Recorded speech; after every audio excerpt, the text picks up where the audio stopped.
Hey, Curious Connerys. Dylan here. We just want to give you a heads up that the following program contains conversation relating to topics that may or may not include physical and sexual assault and self-harm and mistreatment of different cultures. We are in no way condoning these things. But given that Sean Connery has acted in films going back many years, they've tended to come up. To spin a phrase from Disney, many of these films include negative depictions and or mistreatment of people or cultures that were certainly wrong then and are definitely wrong now. But rather than not discuss this content, we'd like to acknowledge its harmful impact, learn from it, and create conversation for a richer future. Stay curious, folks. And now, on to our show. Connery Curious! Saga! The Last Crusade! You Only Live Twice! And the Anderson Tapes! Murder on the Orient Express! You never know what the wheel's gonna spin next! Marty and a woman of straw! And a wounded man in Africa! We are curious of the filmography of Sir Sean Connery. Mario Lima. Dylan Titus. There we go. Third time's the charm. Third time is the charm. This is an exciting day. Dylan is his first recording in his new studio area. Indeed. Everything looks very nice. Well, thank you. And hoping you're feeling better. You're feeling a little better today? A little bit better. I have come down with the COVID. The COVID. Unfortunately. It's like coming It's a back part with a of vengeance. Our days, yeah. Yeah, this doesn't want to Part go of our away. days these days. Well, it's definitely a lot less intense than it used to be, so it's kind of like, for the most part, I know some people kind of are getting hit hard with it, but Knocking on wood now, just to be sure. exactly. But I'm okay today. We're gonna be doing some Connery Curious recordings, and that's usually always a good day. Always a good day. Though I will say today's subject is not going to be as happy and go lucky and fun as last week's. Yeah, man, we went from like fun, Maybe the most fun we've ever had in a film. probably. Yeah, I guess. I mean, Indy was very fun, of course, and Orient Express. Yeah, that's true. Orient That's Express was. I was in such a train mood that I was in the mood to watch Orient Express. And I was searching. I was going to watch the old one, but the new one was available, I believe, on Hulu or HBO. I forget where. But it was, like, free to stream. So I was like, let me watch the newer one to kind of compare with the old one. And there's so many references that I missed watching the new one again. Because it's like... There's a lot of Easter eggs from the old movie that are in there, so it's like kind of fun. Such as? The mustache cover, like Poirot has a really interesting mustache cover when they wake him up. You don't really see him put it on, but someone wakes him up and he has the little fancy mask on. It's a little different. It has like a little mustache design on the front. It's really fun. And I wonder if these are just details from the book. Yeah, I wonder. But and it's fun to see, who, like try to pick out which character's Connery and so on and so forth. If there was any like inspiration with that between the novel and the film. And yeah, it's a really beautiful looking movie, that Orient Express. Really, really beautiful. You haven't seen it, right? The new one? Remake? The remake? No. But I guarantee it can't be better shot than Jeffrey Unsworth. Oh yeah, the original is obviously the best, but for what it is, this movie is very, very beautiful, and I think it's interesting to see. There's a lot of like extra stuff in it that you don't see in the original. Like I want to see what the novel is like, because there's a lot more of a introduction to Poirot and before he gets on the train. Which is very interesting. But yeah, it was like I was in a train mood this week, so I was like, let me pop on a train movie, and we did Orient Express for a little bit, and then we had to dive into this movie, which I guess let's just get into it. What are we covering this week, Dylan? Well, this week, did we even say what this podcast is, Mario? Oh, if you don't know, guys, this is Connery Curious, the podcast where myself and Dylan Titus here go through every single film in the extensive filmography of the late, great Sir Sean Connery. And this week, we have spun the wheel last week we spun the wheel to hit this film, which is... 1973's The Offence, with a C. With the C. The Offence is a 1973 British crime neo-noir drama film directed by Sidney Lumet, based upon the 1968 stage play This Story of Yours by Johns Hopkins. It stars Sean Connery as police detective Johnson, who kills suspected child molester Kenneth Baxter, played by Ian Bannen, while interrogating him. The film explores Johnson's varied, often aggressive attempts at rationalizing what he did, revealing his true motives for killing the suspect in a series of flashbacks. That'll be my trailer voice of just me reading the Wikipedia summary. I think we're gonna try to. I don't think that we can like really make all the fun stuff of like, let's do a fun trailer voice, and I edit it and it's like doot doot doot doot doot doot doot. Yeah. Wing, you know. Yeah. This episode is not gonna. This might be a heavy trigger warning episode, which we always warn at the beginning of our episodes, but that might not even cover it. It's very dark, because I was like excited, because I usually just every week when we spin, if it's a movie I haven't seen, I'll quickly glance over, and I saw that it's a crime drama thriller. He's a British detective. That's all I want to know. I was like, okay, that sounds like fun. Like, he's going to be a cop. We haven't seen him as a cop since, I guess, Outland. Yeah. Can you consider him a cop? A space cop. I call him a space cop. Red Letter Media's Space Cop. Space Cop. Have you ever seen that movie? I don't think I have. No. It's a very, very decent, like, low budget, it like super low budget movie. I gotta check it out. It's decent. It's funny. Do you like Red Letter Media stuff? Yeah. Then you'd like the movie. Oh, I'm gonna check it out then. I'm gonna put that on my list. Send it over. I'll send you the link to it. Yeah. But yeah, so I was like, kind of like, oh, maybe, because we had so much fun last week with the first great train robbery. So I'm like, now we're gonna get like a detective, like maybe another whodunit type thing. And this isn't really a whodunit, but like, we kind of know whodunit, but like there's these like series of flashbacks, and it's still definitely a whodunit by the end. Oh yeah, and very disorienting movie, very traumatizing, very triggering film. Yeah, just folks, this is not a fun movie. I apologize for just like when I was just describing the plot. I just it just came. I was just reading it because it, Detective Johnson who kills suspected child molester. It's like there's no getting around it. That folks, this is going to be a tough episode to talk about. If you need to, please refer back to the warning at the beginning of the show.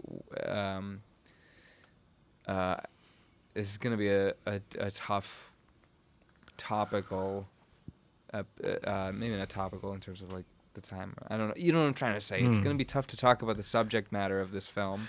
However, that didn't stop me from enjoying the film. Yeah, I'll say that it is a good film. And I'll say, like, because I was so uncomfortable watching it, though, my notes are very limiting.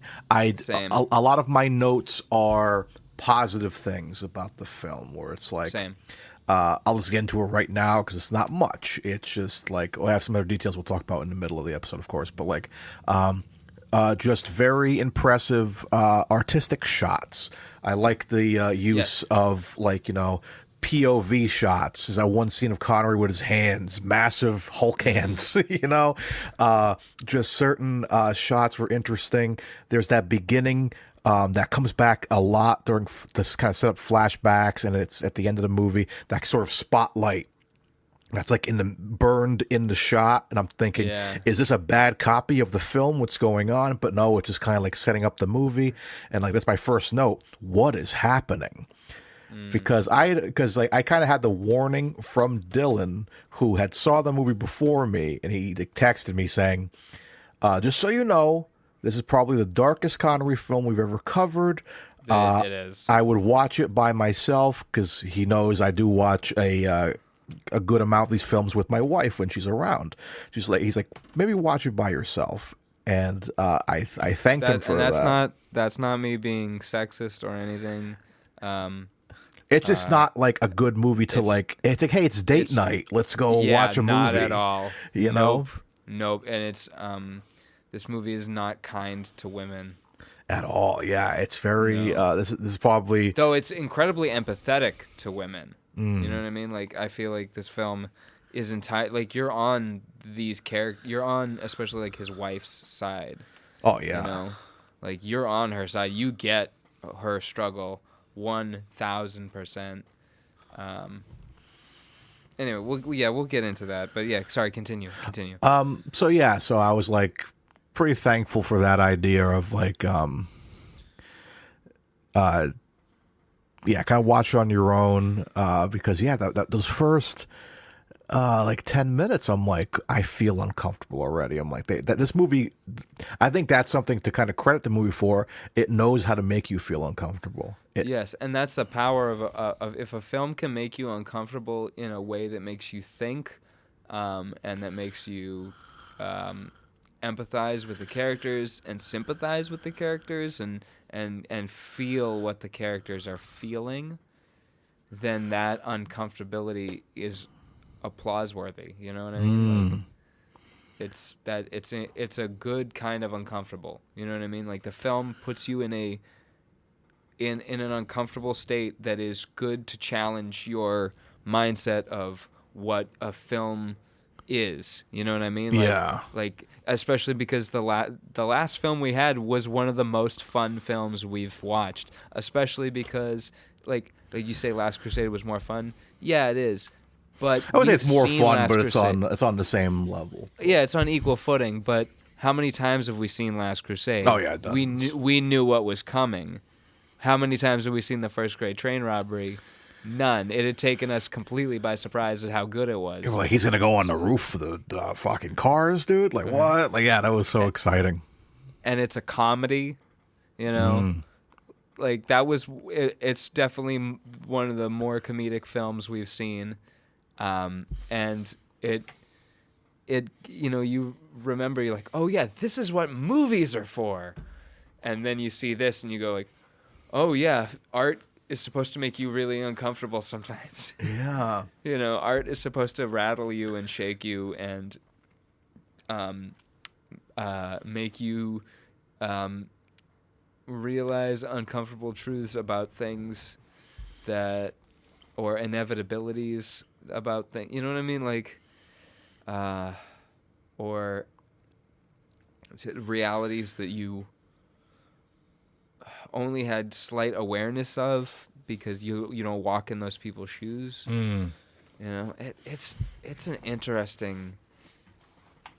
What we just got like the Harvey Two-Face of movie duo here. Yeah, right. Especially when you consider, so this film. I'll give you a little backstory. When Connery agreed to, I'm just gonna read from Wikipedia here. When Connery agreed to return as Bond in Diamonds Are Forever, David V. Picker, CEO of United Artists, pledged to back 2 of Connery's own film projects, provided they cost $2 million or less. So, he wanted to make this and a Macbeth movie, but the Macbeth one fell through. Though, check the Google Drive because I found an old BBC video of a television broadcast of Macbeth with Connery as Macbeth. Oh, we got to react to that at some point. Then. Yes, I think we should just watch it and do an episode on it. Let's do it. Yeah. Maybe we should add it to the wheel. Yeah.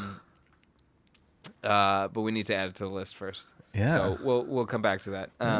Anyway, so this would ultimately the Macbeth one fell through because Roman Polanski, the pedophile, made how apt for this film. Anyway, oh Jesus, he made a Macbeth film in 1971, I think, and beat Connery to the punch. So, or 71, I think. Hold on. Macbeth Polanski. Where's my internet? Okay, there we go. 71. Okay. Whoa, wait a second. Who's casting that? John Finch as Macbeth. I actually don't know any of these actors. Anyway, I'm sorry. What a ramble there. Anyway, so this was the only film that got made from that deal, was The Offence. So this film, this dark film, got made because Connery was in Diamonds Are Forever. Wow. The silliest of Connery Bond films is like attached to this movie. Yep. Wow. Wow, man. Yeah, because I remember you mentioning something about that last week. So like watching this film, I'm like looking at Connery in this movie. I'm like, this is Diamonds Are Forever era Connery, man. Like, yeah.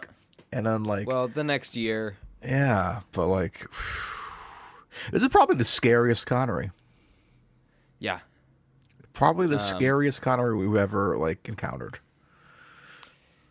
Yeah, this is, as we said before, this is the darkest film we've done.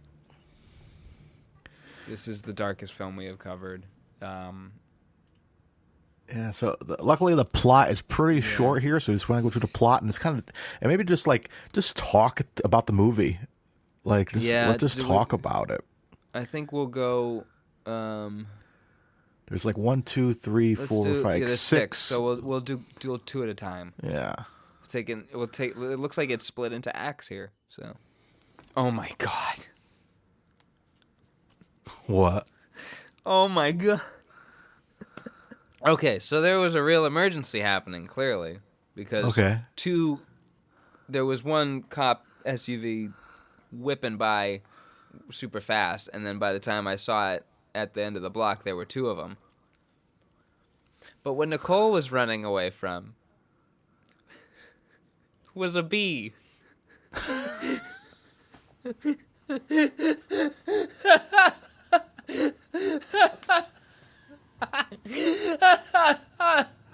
What a silly setup. That's so funny. There's like a SWAT team outside and stuff. She's running away from a bee. Okay. Want to hear something crazy on that? Sure. And this kind of ties into this movie in a strange way. Small, but anyway. So we were sitting, this was a couple years ago, we were at an intersection just down the road at the end of this street.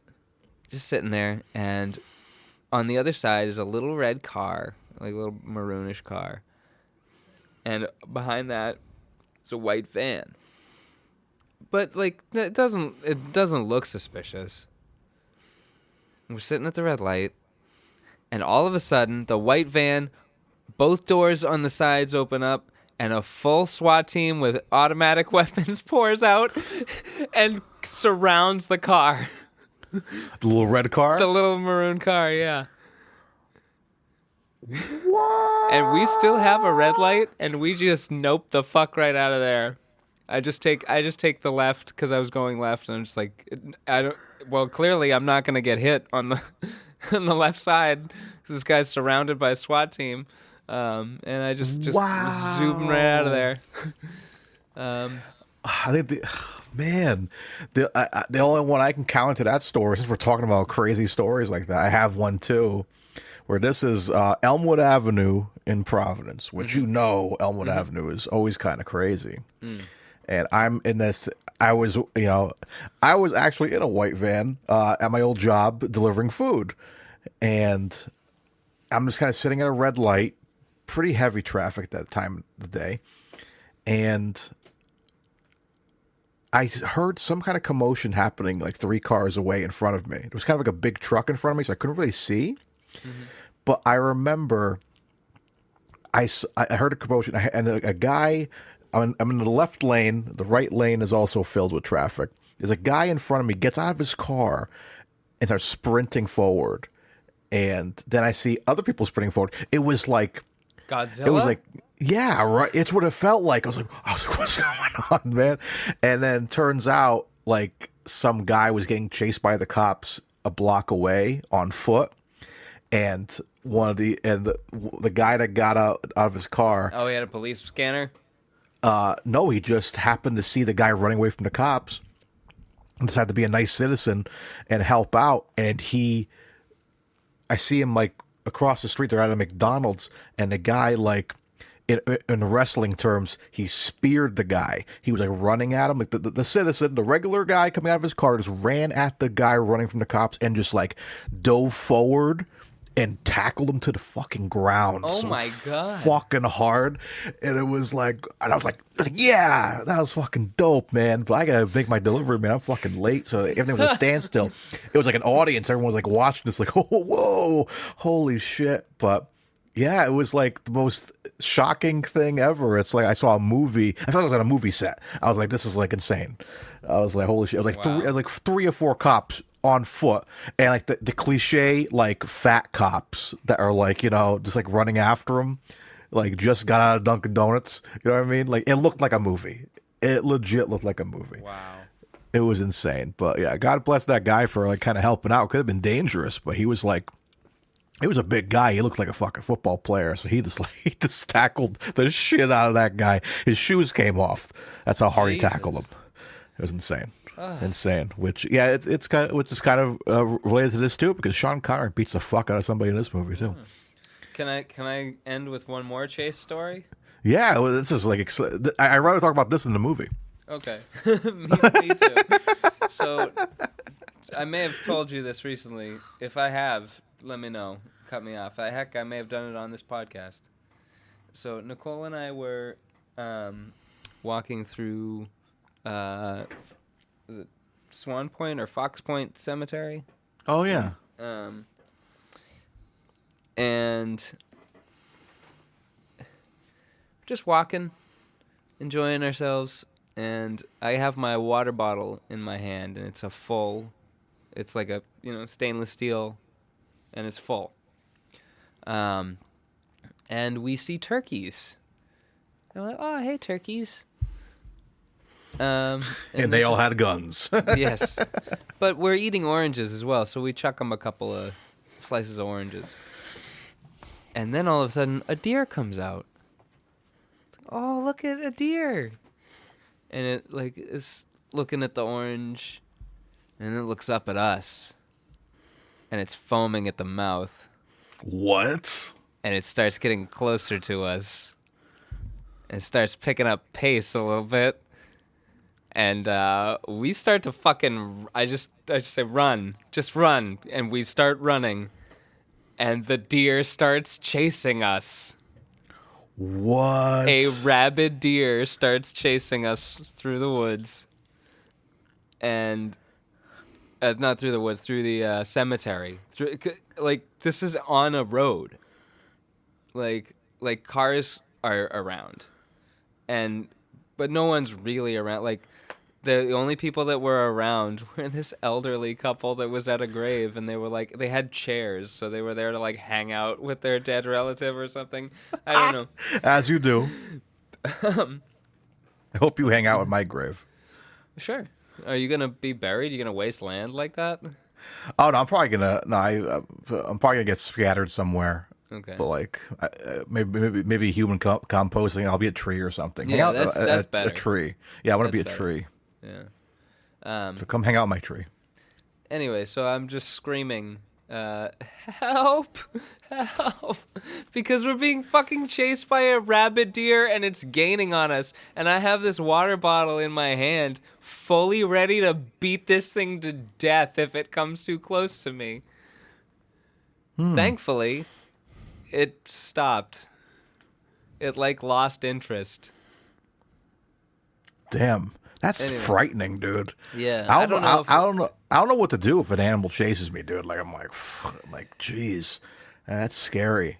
Yeah, I mean, I'm not sure it was rabid, but there was foam coming out of its mouth, and it was running pretty strange. Anyway, so that's Connery Curious. Dear Curious. Dear Curious. I've written to you today because I'm a fan of Connery. Dear Casey. I want to know. Andy I can't- writes, I'm a big fan of Sean Connery. I can't do my Casey Kasem when I have COVID. They don't call me Casey COVID or COVID Kasem. Are you okay, Mario? I am okay. Wait, what happened if you like got bit by a deer? Would you be like a I'd die. superhero? A deer superhero? No, I would die. Yeah, you probably would If that die. was a rabid deer, I would die. That's terrifying. There's only man. been like 8 people that have ever survived rabies, and they died later of like weakened immune systems. Oof. I'm pretty sure that's incorrect information, but you could look it up, and it's probably not that incorrect. It's probably pretty close. No, yeah, most times apparently rabies is completely fatal. And you can't drink water when you have rabies. Like your body won't allow you to get water down, and you go insane. It's terrifying, man. Look up videos of humans with rabies. It's terrifying. Is this our Halloween episode? I feel like You know we're what? like- I think it's gonna be. This is probably gonna be our This might Halloween be our episode Halloween because this is the episode. darkest. This is literally the darkest movie we've covered. Yeah, I was a little spooked watching this movie, man. I'm So not we've gonna got- lie to you. We've got SWAT teams with AK-47s. We've got football players tackling, making citizens arrests, tackling people being chased by the cops, and we've got rabid deer. Got some scary shit, man. People getting hurt in this episode.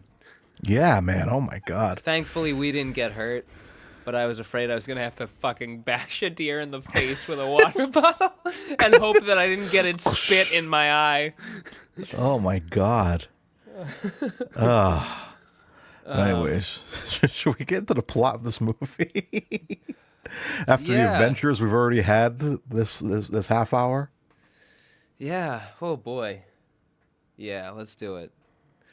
Okay. The offense.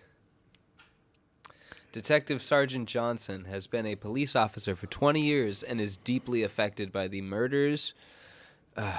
Okay, guys. Trigger warning. We're gonna use some rough terms here. I mean, obviously, they're terms that are applicable to their situation. There's no getting around it. Okay, it's tough shit here. There's tough shit here. Sergeant Johnson is deeply affected by the murders, rapes, and other violent crimes he has investigated. He is plagued by images of violence and appears to be losing his mind under the strain. His anger surfaces while interrogating Kenneth Baxter, who is suspected of raping a young girl. By the end of the interrogation, Johnson has severely beaten Baxter, who is then taken to the hospital where he later dies. We'll do 3 and 3.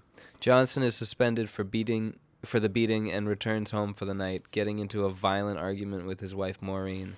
2 of Johnson's colleagues come to inform him of Baxter's death, and they take him to the police station for questioning. Folks, real quick, I just want to apologize for my delivery of these lines. It's just I'm very stuffed up from the COVID. So. It's fine. You got like a nice little. It's like a deeper bass. Oh, thank you.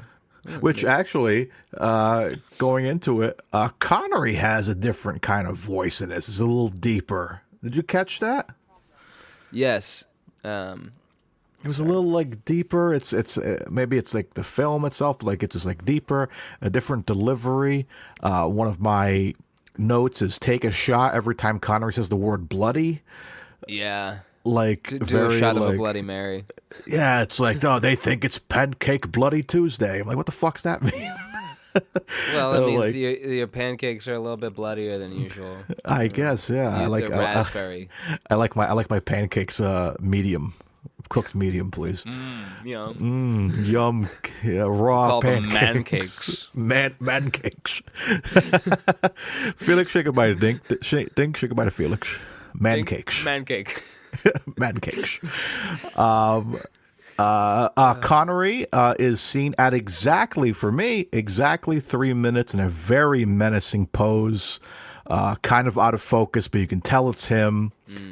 I didn't note the time down. I was kind of hypnotized by this. Yeah, I was hypnotized too, but like I snapped out of it when I saw him. I had to rewind, and I was like, "Yeah, it's exactly 3 minutes," which I thought was like really, really creepy. I was like, "Man, 3 minutes on the dot," and a very menacing shot. He's in the questioning room, I guess, which is like it's they kind of use for like, but it's like a weird interrogation room because it's like it looks like a event space because there's like tables and chairs in the corner and Yeah, it stuff. looks like a VFW hall. Yeah, like I'm like this is where they interrogate. Bingo's like, on Friday. yeah, right. And like they have like the desks there, like the crappy desk. I'm like, can you guys get out of this interrogation room? We have an event later on. We have a quinceañera later. The local high school has their driving class, the written portion of their driving classes in here. And Connery teaches it. Yeah. now, class, we're gonna learn how to make a 3-point turn. Which God also, he sakes, said please. he comes in at 3 minutes. If you look at the poster, there's 3 Connerys on the poster. Wait, really? Oh, yeah, the poster. Yeah, Yeah, do your Rotten Tomatoes, by the way. You didn't do that. Oh yeah, that poster's very scary as well. Yes, it's super fucking scary. It It's- looks like it's he's about like- to snap Ian Bannon's neck. Yeah, which is like the. Unfortunately, that's what the movie is like based around. So yeah, the Offence, 1993 drama crime, runtime of an hour 52 minutes, has a Rotten Tomatoes score of 71%, and an audience score of 1% more, 72%. Do you agree with that score? Mario, I have not written a Sean or a film rating. Ooh. I still need to think on it. Like we need to discuss this and see. I have an idea, and I think I some of also my have an notes I think will maybe sway you. It's probably gonna lean higher than that for me. Yeah, because again, like we said, as triggering as the film is, I think that's kind of what makes the film kind of good, because it kind of makes you feel something, and a good film should make you feel something. Yes, it makes you feel uncomfortable.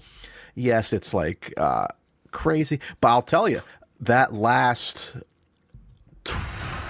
35 to 25 minutes of the final interaction between the both of them was very compelling to me. That It was last very act like is phenomenal. wow. It's like that's what kind of like I couldn't, because I almost did half and half, where I was gonna be like, I'll watch half the movie tonight. 'Cause I watched pretty late last night. I think I was texting you at like midnight or like 1 o'clock in the morning about it, and I was like, let me get through it. But like maybe I'll cut it in half. But then I was like, that last act, I'm like, no, I want to see what happens now. Now I'm like in it, because the first half you're kind of like, oh, it's just so uncomfortable. There's some shots that are very uncomfortable, and like I don't like it. And it's like, as someone who is an uncle that has a niece, I don't like seeing that kind of shit. You know what I mean? They get kind of like semi-graphic with like some of the stuff, words and visual. Hey, But real yeah, quick. Real quick. What does Axl Rose call his sister's daughter?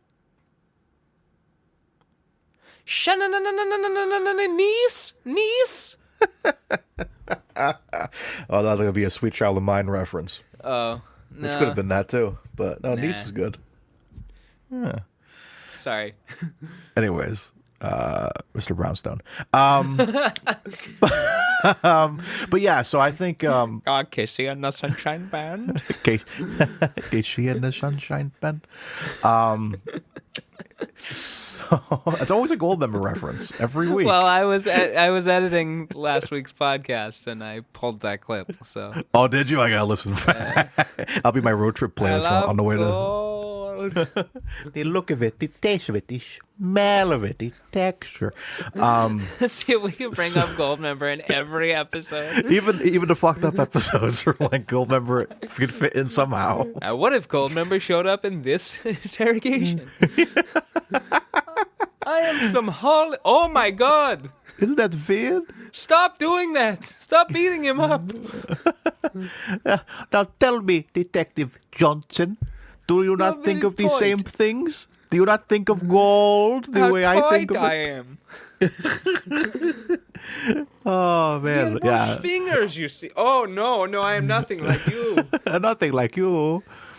You think of the same things. You're the a real villain. gold. I just want to take over the world. You're a real villain. One of my favorite throwaway lines from Goldmember is, Dr. Evil, can I paint his Yoo-hoo gold? It's like, no. He's so obsessed with painting things gold. Can I paint his Yoo-hoo gold? Like, no, you can't.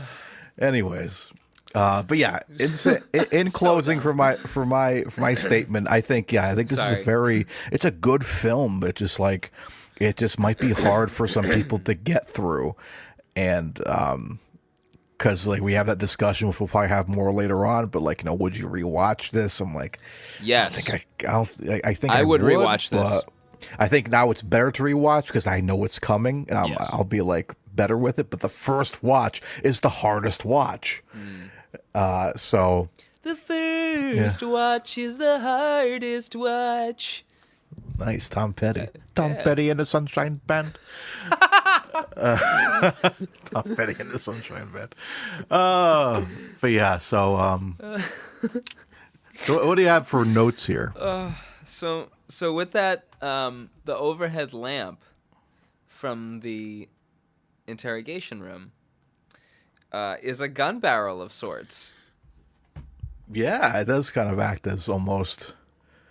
It's the first thing we see. We get that bright light, and then it fades into the circle, which gradually fades away to reveal. Honestly, and I thought too. So I can actually make a Bond connection too. This would be great too. Like that last scene when after he said like, "No, oh no, what have I done?" And it goes back to the spotlight. It turns white. You fade into the Diamonds Are Forever title sequence.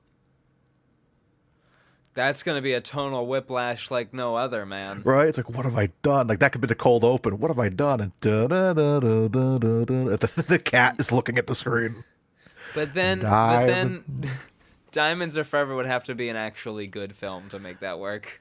I love Diamonds Are Forever, man. Me too, but it's not a good film. Like, you know what I mean? Like, it's a fun film. It's a fun film, but it's not a good film, Making Mud Pies, though. That's the one I quote the most. Whereas this is a good film, but it's not a fun film. Yeah. You know what I mean? Like this and Diamonds Are Forever are diametrically opposite. Put them together, and it's the greatest movie of all time. No, I think I'm going to vomit afterwards. Imagine you go through like an hour, almost 2 hours of this, and then it cuts to Diamonds Are Forever. This would be like what's going on? You were just in a hostage situation, and you got rescued from the hostage situation, and then they're like, "All right, get him to the carousel. Get him to the carousel." And then they strap you onto the horse and whip you around the carousel for an hour and a half. Give him a cotton candy. Give him a cotton candy. Quick, caramel apples. Just feeding you caramel apples. I just had one of the most traumatic experiences of my life. Can I sit down? Yes, on this carousel. Oh my God. Yeah, that's how those would pair together. I think the only worst pairing would be Sir Billy. As the oh follow-up my God. to this. Dude, how funny would it be if we hit Diamonds next episode? It would be historically fitting because they're paired, by virtue. But now I kind of wanted like this to watch them both together and think, wow, this is the same. I mean, you can say the same thing about we already did it obviously, but like Sword of Valiant with Never Say Never Again, like that was happening at the same time. So which still boggles my mind. Yeah, though Never Say Never Again is pretty goofy too. Yeah. But it is always funny to say. I think we had that joke in the episode where like he might have a little bit of glitter on his face still while he's shooting the Bond scenes. Like like I like the idea of him like kind of like how like Michael J. Fox was doing Family Ties and Back to the Future at the same time. So he's taking the vest off, getting into a car, going to shoot Family Ties, coming back. So I'm thinking of Connery doing the same thing. Putting on his Family Ties. Yeah, he's in the car, dresses the Green Knight, and he's like stripping, and he comes out with a tuxedo, but he still has a little bit of glitter on his face. Michael J. Fox as the Green Knight. Oh man, hey, Michael J. Fox as what's his name? As James Bond. No, it's the blonde guy. The one I wanted. I just had this discussion. Oh, it's Gawain. On Friggin' Nerds, the Friggin' Nerds podcast, where we talked about that. I brought up that movie, and I said how Mark Hamill was in the running for that. And I was like, that's how crazy Star Wars was, that they just wanted anything to make it feel like that movie. So to the point where they're like, let's get Mark Hamill, Luke Skywalker himself, into the We'll film. get Peter Cushing. We'll get. We'll use a very Darth Vader-esque design on the Black Knight. Oh yeah, right. I really want to watch The Green Knight. Yeah, I want to check that out to kind of compare it. And now to get your new studio space, commentary tracks are so easy to do now. We're like in the room. We'll be in the room recording. It's be crazy. We gotta do that soon. Yeah. I also think that for Sir Billy Fest. Billy Fest. Yeah, honestly, I love that. That's the official name is Billy Fest. Sir Billy Fest. We're doing it. But I think it would be a good double screening of Sword of the Valiant and Sir Billy. Yeah, like the most outrageous movies, Yeah. and one of our favorites. Yeah, and maybe Zardoz, but Zardoz is too weird. Zardoz is way too weird. I think I don't know if you could put Zardoz on for a crowd at a. I don't know. It's kind of like a cult. It's a cult classic, I think. It's got a cult following. Yeah, the penis is evil. So Penis is evil. which I think if anything. It ties back to this film for sure. The penis is very evil in this movie. Holy shit. All right, let's just get into this. All right, so give me your first half of notes, because I said I don't have much, but I'm sure you have a decent amount there in front of you. So my first note is that I only have one. I have 10 notes. Ooh, okay. Yeah. So the first note is that the light, the overhead light is very much like a gun barrel as it's used to fade into events of the movie. So what is that supposed to be? There's like a spotlight, like yeah, it's the overhead lamp. It's just So that's what it is. Okay, because I'm like, because that is the observer. You know what I mean? That light is the observer of the whole situation. That light's the whoa. You just skipped in Zoom. Yeah, that was trippy, like a fucking ghost. The light is the observer. But yeah, I don't know. I saw it as like, well, we will focus on the light because it's the only thing that it's like the light of day, the light of the truth, and that light in the room is the only thing that it actually knows what has happened in that room. You know? Yeah. Because Connery isn't gonna admit it, and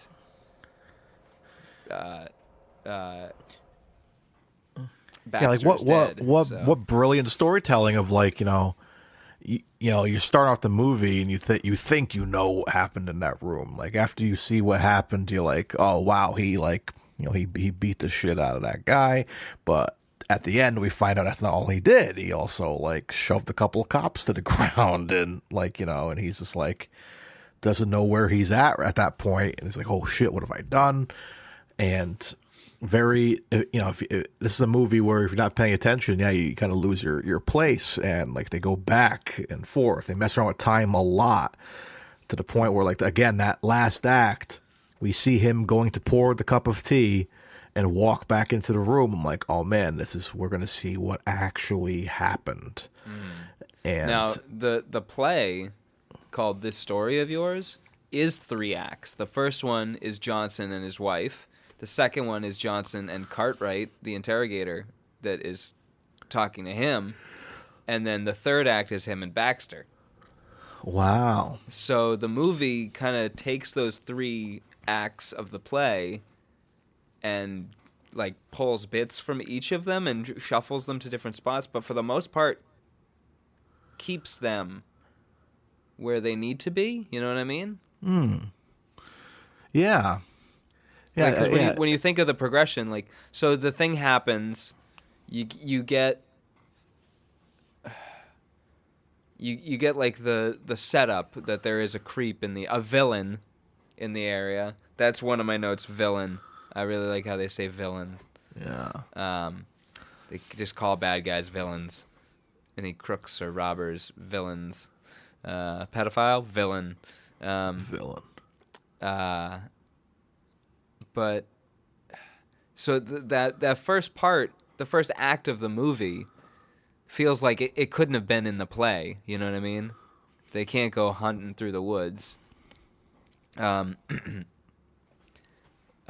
then after the offense itself happens, he gets sent home, and then we see essentially what those 3 acts would be. He goes home to his wife, then he gets picked up again by his coworkers. They bring him back for his interrogation, and then we cut back to the final, the initial interrogation of him and Baxter. What else do you have? Let's see. Connery 3 minutes. What is happening? A lot of my notes are like just how uncomfortable everything seems. Like just that first section of him like outside the school, and then seeing the kid walk off and everything. I'm like, oh man, this is like already uncomfortable. The scene is set of like what this movie's going to be like. Let's see, what else do I have here? My second note is that this is terrifying and moody as fuck. Yeah, just like because they're in England, right? They're in England, so like it's very very cloudy and very very very very English. Well, I also found this website. I'm going to share it with you. Found this webpage, The Offence at 50. Now, let's talk about that. Look at how big that light is. That's the light that you're focusing on. It's meant to make you sweat, make you be uncomfortable. But also the grating on the cement squares of the ceiling, it feels like Dr. No's. Yeah, it looks like a Spectre room. Yeah. It's like the Spectre event hall with all the chairs and stuff. This is like where they have their big cafeteria. meetings. Spectre cafeteria. But this webpage, the BFI.org, look, it's got modern. This is what it looks like today. Oh man, how? I found that that road, that little rotary there, very stressful. Oh yeah. You know, they have lines now, so that's nice. But like, yeah, it just looked like every time like someone was like pulling away, I'm like, someone's gonna get hit. Like I was waiting for a car to like tap another car. They put a road over Oh, there. look how different that looks. The well looks. Holy shite. Yeah, they put a road in. But because of how sparse it is, and this is a shopping center now. Whoa. But because of how sparse that landscape is, it's ominous and creepy, and like you said, the gray, the overcast, the dull raininess to it is very. That wide shot ominous. of the girl walking to the alone, terrifying.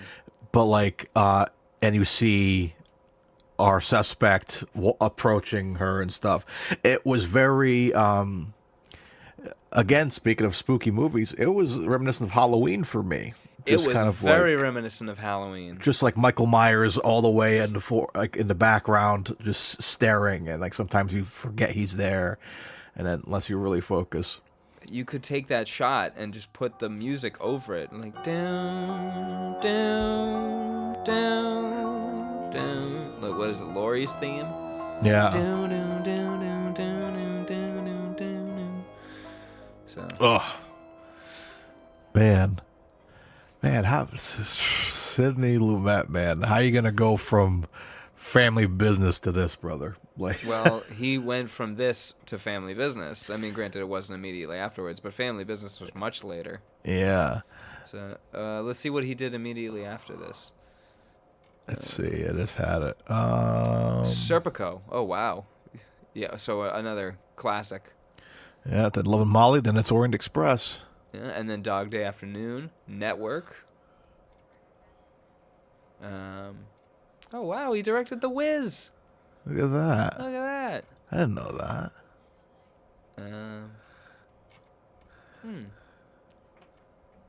Q&A.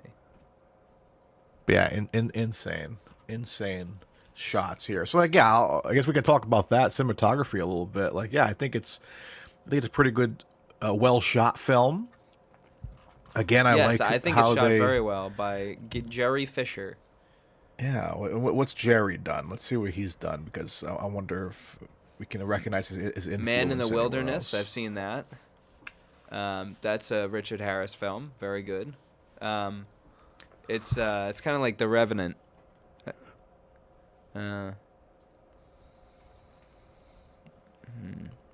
Island of Dr. Moreau from '77. Oh, he shot Highlander. Okay, so we'll see him again in Highlander. Ooh, Exorcist 3. So he's done some good work too. Okay. I really like Exorcist 3. Have you ever seen it? I haven't seen the third one, no. Very good. Very good. From the 90s, yeah, 1990. So we'll see his work again in Highlander. Alrighty. Well, Jerry Fisher, we will see you again, and Sidney Lumet, we will see you again.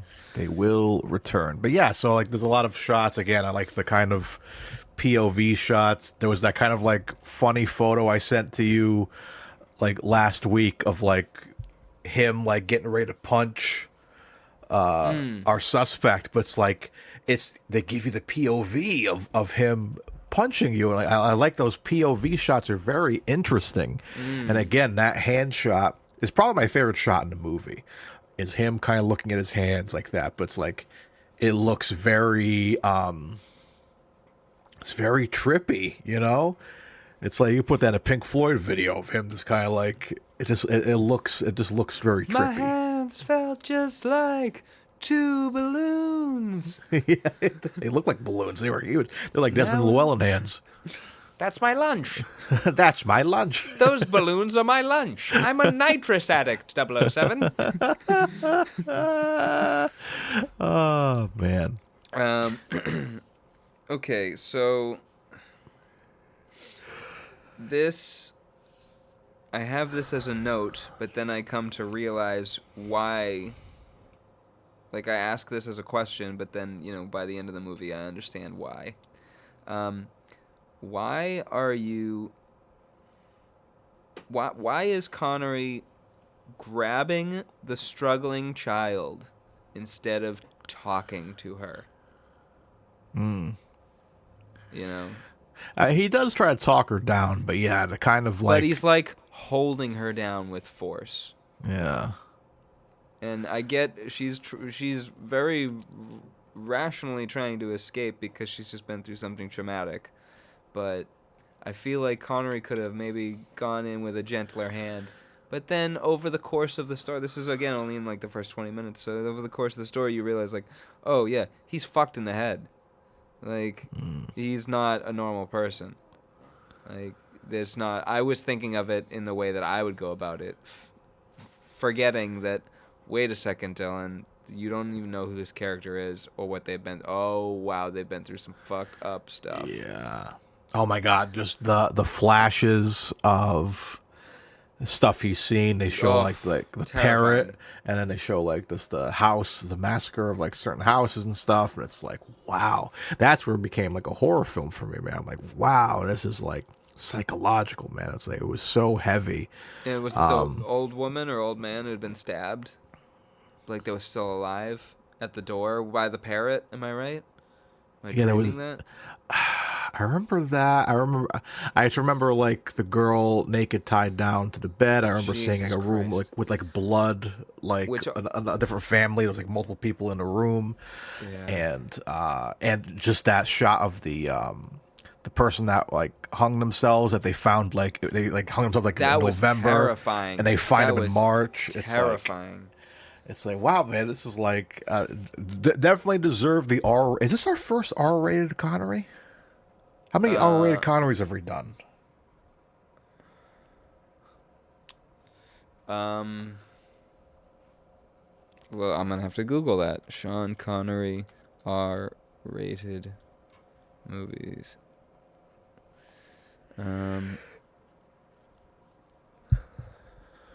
Like Zardoz rated R? No, I don't know. We're gonna have to go through. That later.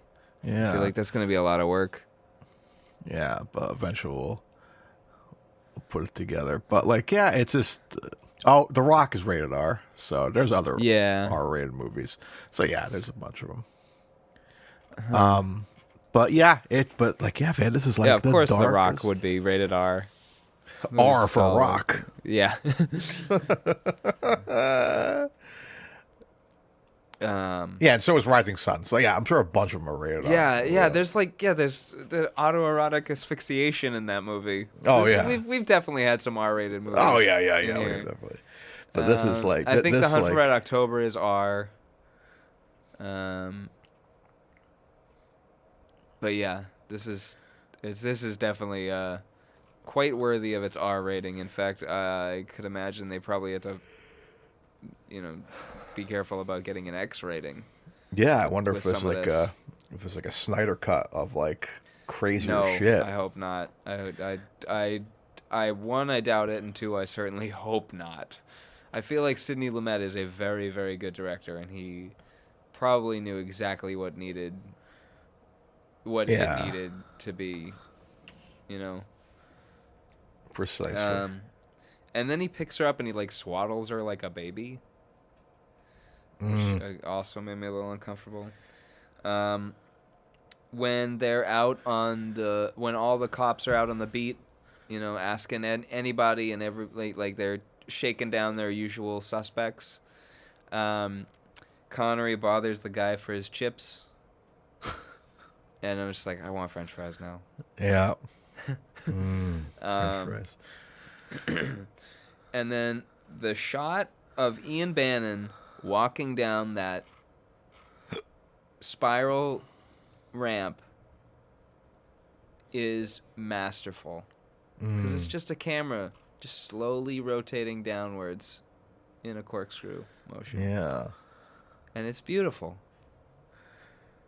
Yeah, some And- phenomenal shots, dude. I'm telling you, it's crazy. And Bannon's performance just in that walking is really good. Like, you have no idea what you're about to encounter. Like, is he just drunk? Like, you have no... And I like, by the end, you have no idea what this person has even done. Have they done anything wrong at all? Yeah, you're like you're looking for a twist at some point. Yeah. You're waiting for it. It seems like he's just a guy who's been bullied and, like, maybe he just had a rough day, and this is the one day that, like, takes it way too far. Whereas he snaps, like, he's done nothing wrong and he knows it, but he just can't. He's tired of letting people push him around. I don't know. It's a lot to read into these characters. Before Connery goes into the interrogation room, he unwraps his pack of cigarettes with his mouth and then just spits the plastic onto the floor. Yep. For someone else to clean up. Like an asshole. Connery would have made an I bet he interesting. just flicks his cigarettes on the ground, too. Oh yeah, He's I'm done with sure. them. Lets the building catch fire. It's a let the fire department come take care of this. I'm a police officer, not a Yes. firefighter. Time for this. I would wonder what he would have been like as a Commissioner Gordon, because like I feel like he does a pretty good like cop. Like he kind of like very reminiscent of David Harbour in Stranger Things, like with look and kind of swagger. You know where he'd be a good Commissioner Gordon? If they did a live action Gotham by Gaslight. Ooh, man. Right? The possibilities. Holy shit. Yeah, it's like because Come on, AI. oh yeah, AI can do it. That's all I want AI to do is make Connery movies that I want to see. Honestly, I've said this before. All that's standing in our way is like the stupid shit that we bog ourselves down in, like money and religion and war and nonsense. Like if we can get all those out of the way and make sure everyone's fed and has health care, and shelter, then and money is eliminated, then AI can just fucking make the movies that we can't. Like, we can all make all the art we want. We could spend all our time making art, and then the art that we're not physically capable of making, AI can make it for us. So we want to see Sean Connery play Commissioner Gordon in a live-action Gotham by Gaslight movie. Okay, AI, can you whip it up for us? It's not gonna be great, but it'll give us an idea, And with all our short attention spans anyway, we'll only want like a 5-minute clip of him saying, "Well, Batman, I want you to go investigate this Joker fella," and we're just like, "Ah, that's awesome!" And then we move on with our day, you know. Yeah, hell yeah. I'm in for that, dude. You kidding me? Anyway, what you got? Any other notes? I don't really have many notes, but I'm flipping through the movie a little bit to kind of remember some things. What do you rate? I feel like we do this a bit with Connery. How do we feel about the mustache? I like the mustache. I like both mustaches.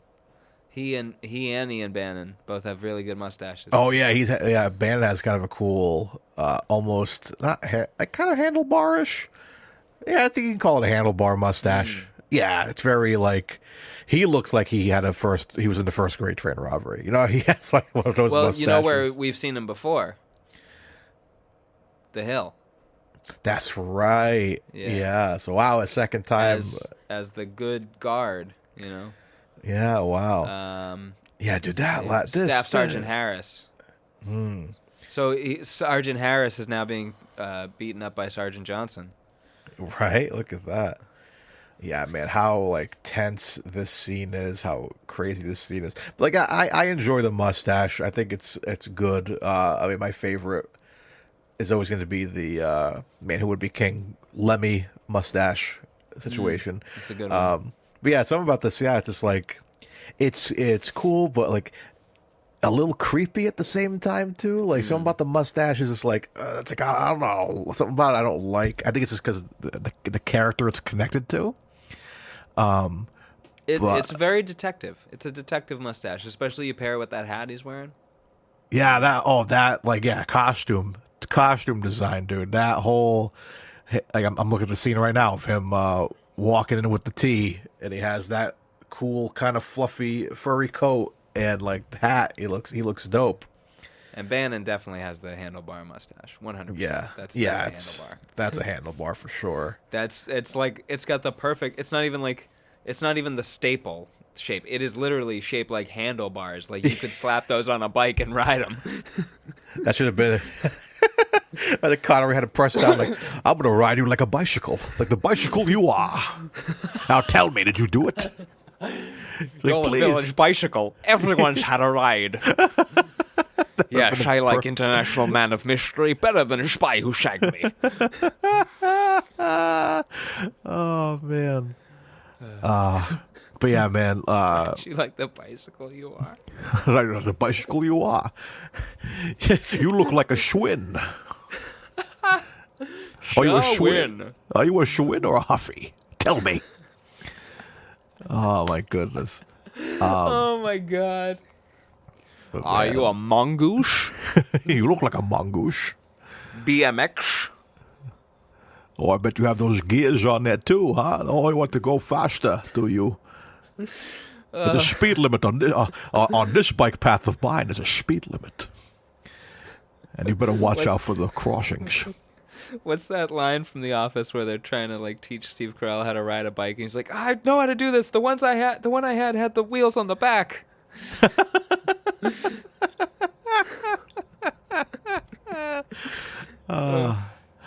Anyway, shall I just keep going through the plot of this? Yeah, because I'm fresh out of notes, and like I'm not sure where else to go. Fresh out of notes. I'm fresh out of notes. I'm Prison Mike.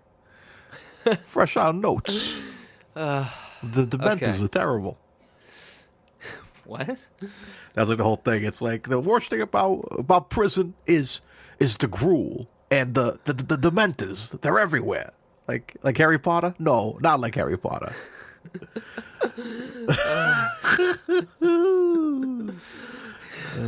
that laugh again? I don't know. Alrighty. I'm told I have many laughs. The one I get told a lot is I have a Burt Reynolds laugh. I'd have to hear Burt Reynolds laugh. If you two, I'm gonna punch it in. Yeah, just look up Burt Reynolds laughing. There's a compilation out there because someone sent it to me once. I'm like, this is how you laugh. You laugh like Burt Reynolds. And I was like, I don't know what that means. But now I know what it means because now every time I watch a Burt Reynolds movie, I'm like, I understand. Okay. Well, I need to watch the Smokey and the Bandit films. So. Yeah, he laughs a lot in that movie. Alrighty. Well, let's move on to something with no laughs. Well, we found a way to bring some kind of laughs to this movie with the Yeah. handlebar mustaches. It's a mustache battle. Who has a bigger mustache? Mustache ride, they call it. Mustache ride. The following yeah. day... Oh, sorry. Oh, No, no. go ahead. You go ahead. No. I'm just. We'll talk about it after. Make a note of happiness. No? Okay. Oh, a note of happiness. Sure. I like his sideburns in this movie too. He has cool sideburns. Yeah. Is this his natural hair, by the way? Probably. It does kind of look like it would be his natural Because even hair. at like that scene when he's bashing his own head on a desk and it Yeah. kind of like all falls forward, it's like Yeah. it's like that can't be, that must be his real hair or what's left of it at that point. Because then right after we see the hairpiece, the terrible hairpiece in Diamonds Are Forever. Well, Diamonds Are Forever was a year before this. So it was released in 73, but I can imagine it was shot in 72. So Diamonds Are but- Forever was the year before. Yeah, but you can tell in Diamonds how bad the hairpiece is. So I'm like, this is definitely his legit shit. Yeah. It's a legit Uh, piece. Legit shit. After those burritos, I went and took a legit shit. Too legit to shit. Oh, no. I had to have an operation. I only shit once a month now. every harvest moon, I take a shit. Okay. The following day, Johnson is interviewed by Detective Superintendent Cartwright. During their long confrontation, flashbacks show the events of the previous night when Johnson beat Baxter. The flashbacks portray Baxter, whose guilt or innocence is left ambiguous, taunting Johnson, insinuating that Johnson secretly wants to commit the sort of sex crimes that he investigates. Johnson at first flies into a rage and strikes Baxter, but he eventually admits that he does indeed harbor obsessive fantasies of murder and rape. He then tearfully begs Baxter to help him. When Baxter recoils from him in disgust, Johnson brutally beats him while Baxter continues to taunt and laugh at him. The film ends with another flashback, this time of Johnson attacking the police officers who pulled him off Baxter and muttering, "God, my God," as he realizes what he has done. End of wiki. Oof. Yeah, Ian Bannon's performance in this was very, I feel like Heath Ledger may have drawn influence from that performance. Oh yeah, right. This is like speaking of Batman, like there is definitely. Where are they? Where's the trigger? Where's the trigger? Yeah, it's very creepy, man. Like that scene. Every time they bring you back to the shot with the spotlight of him as bloodied and like smiling, And it's like laughing. yeah, it's just like holy shit, man. It's got because like that. I'm gonna keep bringing it to that like final act because of how tremendous it is. Because you just don't know. You like the Joker. Heath Ledger's Joker, you don't know where he's going to go next. Like, what's the build going to be? And he's telling that story of when he was bullied as a schoolboy and all that. And, like, you kind of think he's kind of being talked down and maybe he's just going to admit to his crime and just kind of, like, go off. But then, no, he just kind of, he flips the script again and then he's accusing Connery of stuff, and he's like getting into his head, and then like it really is reminiscent of that Joker Batman interrogation scene a little bit, where it's like he's Batman's punching the shit out of me. Batman's blocking the door with the chair, and then Commissioner Gordon, everyone's trying to get in. They're like, no, he's locking the door, and he's like, Batman's about to fuck up the Joker. This feels like that, and so I think that's what makes it like. You know, like I was just like I was wide awake at this point. I should be. I'm like it's 2 a.m. I should be tired right now, and I'm like, oh my god! I had to put on Spider-Man 2 just to help me like calm down, just to get ready for Spider-Man 2 on PS4 to come out, PS5 to come out. So I was like, I need something to like, because even Lee was like, she was still up, and she's like, I told her, I'm like, this movie was so fucked up, dude. And she's like, how are you gonna sleep? I'm like, I'm gonna put Spider-Man on or something to fall asleep to because this was so rough, dude.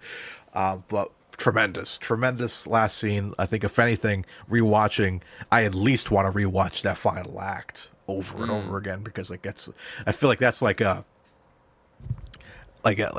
something for acting school, man. Like that's something you gotta check up because that's the other thing too. The Connery. We'll get into his ratings later, obviously, but like just his performance is unlike anything else. Bannon? Bannon and Connery. You know, Connery is like he's very like it's a different kind of Connery to me, and it's just like that scene of him, you know, as uncomfortable as it is with his wife. Oh, so uncomfortable. But it's just like, but him kind of like. You see his mind melting when he kind of like comes to realization, like it's just like I've never seen Connery like this before, and it's so scary and terrifying. I'm like, I'm not even in a room with him, but I feel like I am, and I'm like, it's so tense and terrifying. It's a scary character, but I think that's what makes him so brilliant in this movie. It's like, wow, it's like he knows how to turn it on, man, how to turn on the crazy, and it's insane because. How often do we see Connery get this crazy in a role?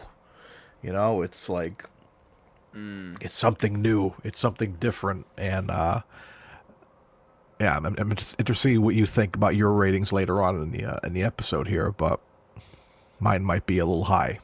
Yeah, I agree. And I think Bannon's performance, he really steals the show in this movie. Like, as much as, you know, this is Connery making this movie, I feel like Connery was responsible for a lot of this. Like, he was a producer on this film. Yeah. Or what was he? All cast and crew. Produced by Connery. Oh my God, Sean Connery, co-executive producer. So he was responsible for a lot of these casting decisions, and I feel like he knew Ian Bannon was just gonna knock it out of the park, so he cast him. Did somebody do? Casting by Ann Dawn.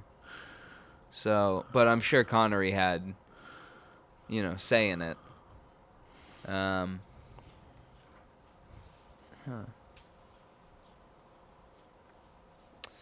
Yeah, so I mean either way, I feel like Ian Bannon, his performance is, yeah, as I said, Heath Ledger probably drew influence from the Joker, from Ian Bannon's performance because, yeah, like as you said, it's him working his way into Connery's brain, whereas like the whole time it's Connery going, I am in control of the situation, and every single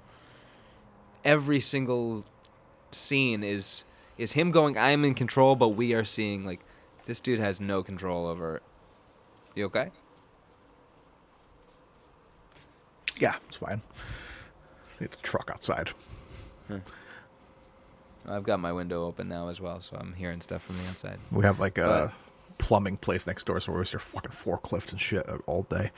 But yeah, sorry. Yeah. No, it's okay. This movie is kind of it's hard to stay on a straight track with this movie. It's very dark. Yeah. Very, Again, very dark. not like bashing the movie. I Not think, at all. I think me and Dylan can agree. We like that. We think this is like a very good film, but like, yeah, again, uncomfy, very uncomfy. Very uncomfy. Yeah. This it's an incredible psychological drama. Yeah. Like, and it's this film is a real good example of why men need to go to therapy. You know, and I like how. So Trevor Howard as Cartwright. That scene. I mean, there wasn't a bad scene in this whole movie, but the scene with while Connery is being interrogated by Cartwright. Cartwright turns around and says, "What do you think makes you so special? Like, we all see this. Like, we've all experienced it." There's a lot of that in this movie where, like, even because he does that to his wife. It's like, Yeah. he kind of like, it's like, oh yeah, because you've been through so much, blah blah blah. But then it gets flipped on him. It's like, oh yeah, you've been through so much. You've been like dealing with all this bullshit, right? You're the only one that deals with these things. We have a whole crew of people, like, and like, yeah, again, like you said, it is a kind of like awakening to be like, yeah, if you're having trouble like this, get some help, man. Don't be ashamed to get to ask for help, and like, call a provider, look for a therapist, whatever you need to kind of get help, and don't like take it out on other people. As much as possible, don't do that. Because look at what it does to people. Because like, I'm not rather gonna than get venting, he explodes. Yeah, because I've had a past of exploding myself, not like in that way. I'm not hurting other people, but exploding on in a room by myself. It's just like, and sometimes Or you got in front of a loved one. Yeah, so it's like you don't want to do that and make it escalate more. So you kind of have to like try to embarrass yourself. Yeah, like get some coping mechanisms. Give yourself an image that you can't take back now.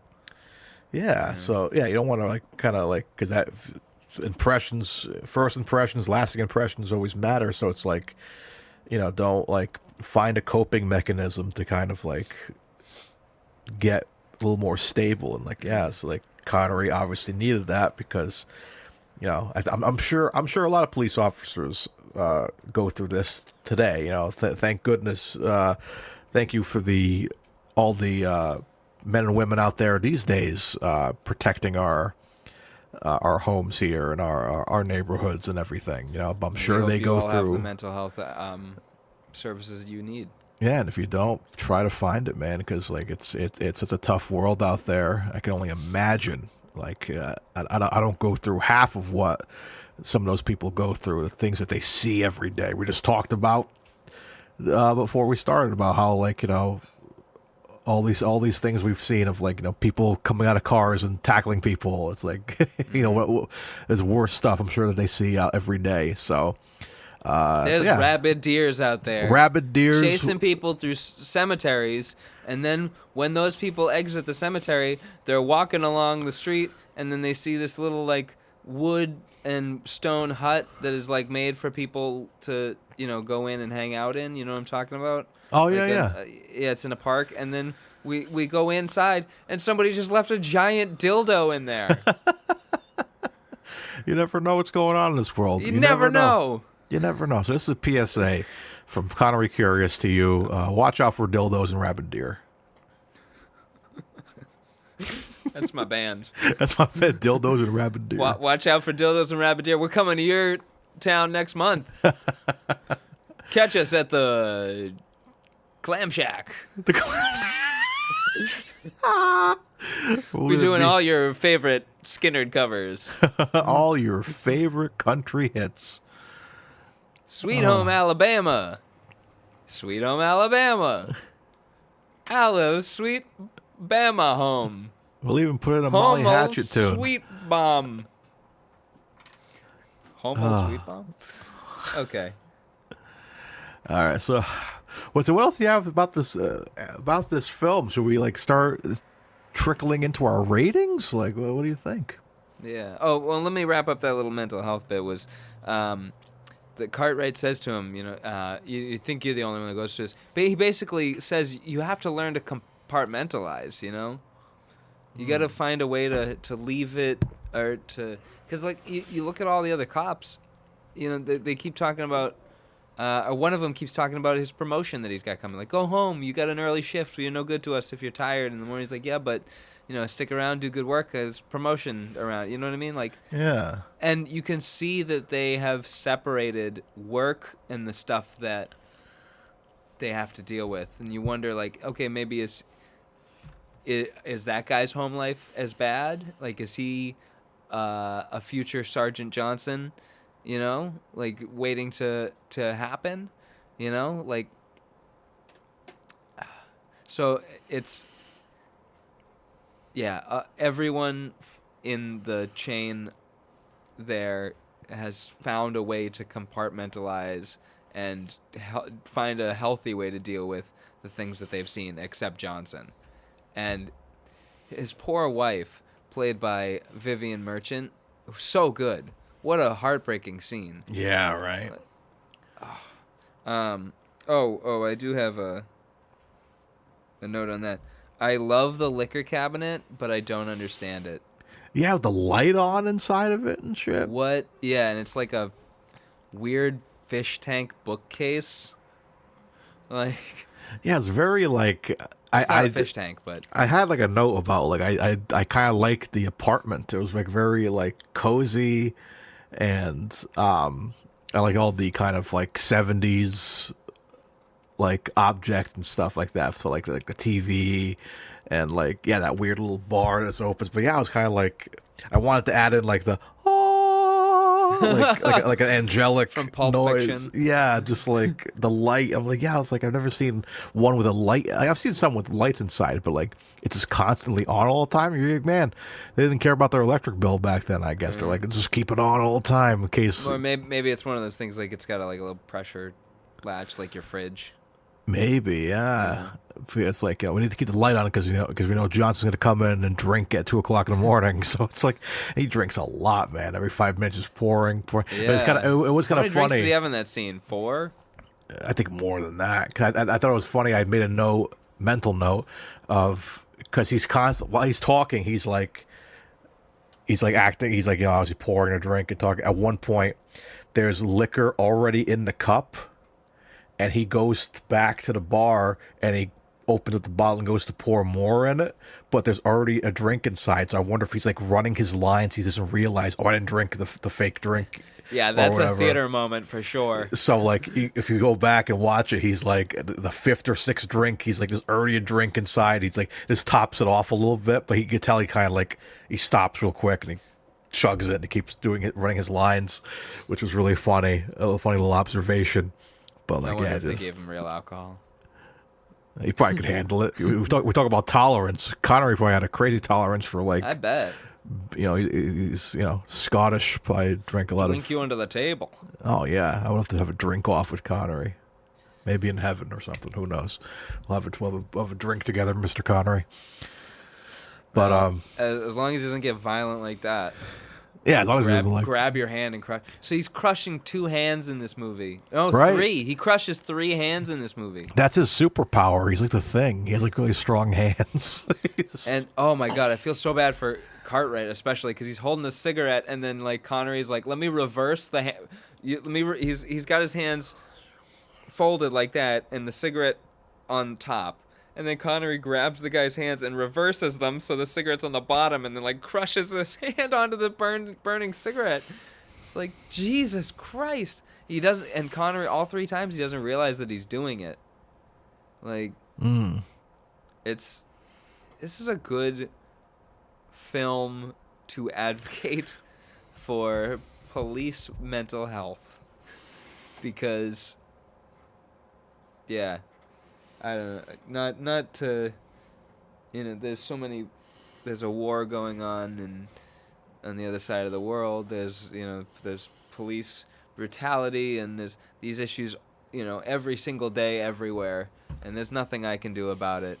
But, there obviously are, people can say, there's sides you can take, there's things you can do, there's actions you can take to help who we feel the right people are in each situation. It's like, yeah, but every single situation is different, and every single person is different, and like, people say defund the police, but like by that same token, like, do you know the things that some of the police have seen? Like my old boss used to be a cop, and like the things he told me about that he's seen that has just scarred him for the rest of his life.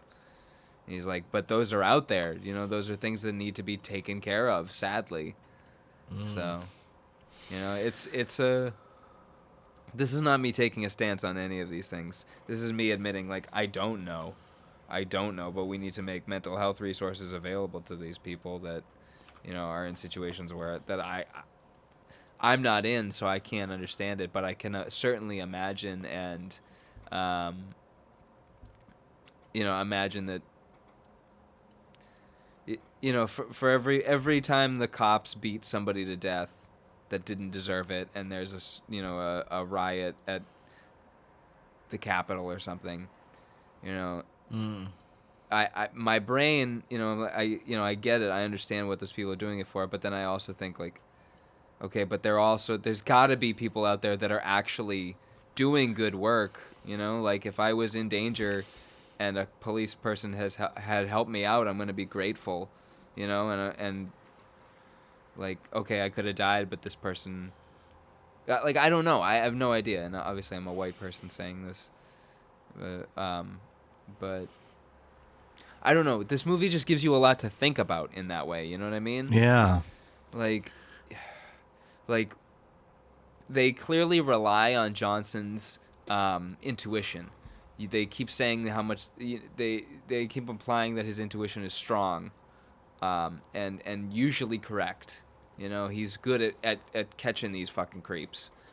But then, so it implies that he was really good at his job at one point, and did good for his community. But now, because he's unable to talk about the things he's experiencing, he's now done something terrible.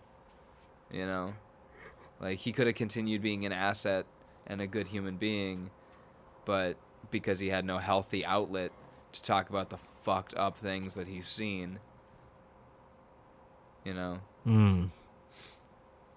like, I don't know how many of these, like how many of the cops today is just like it's racism that's left unchecked because they've never had anyone that they can talk to.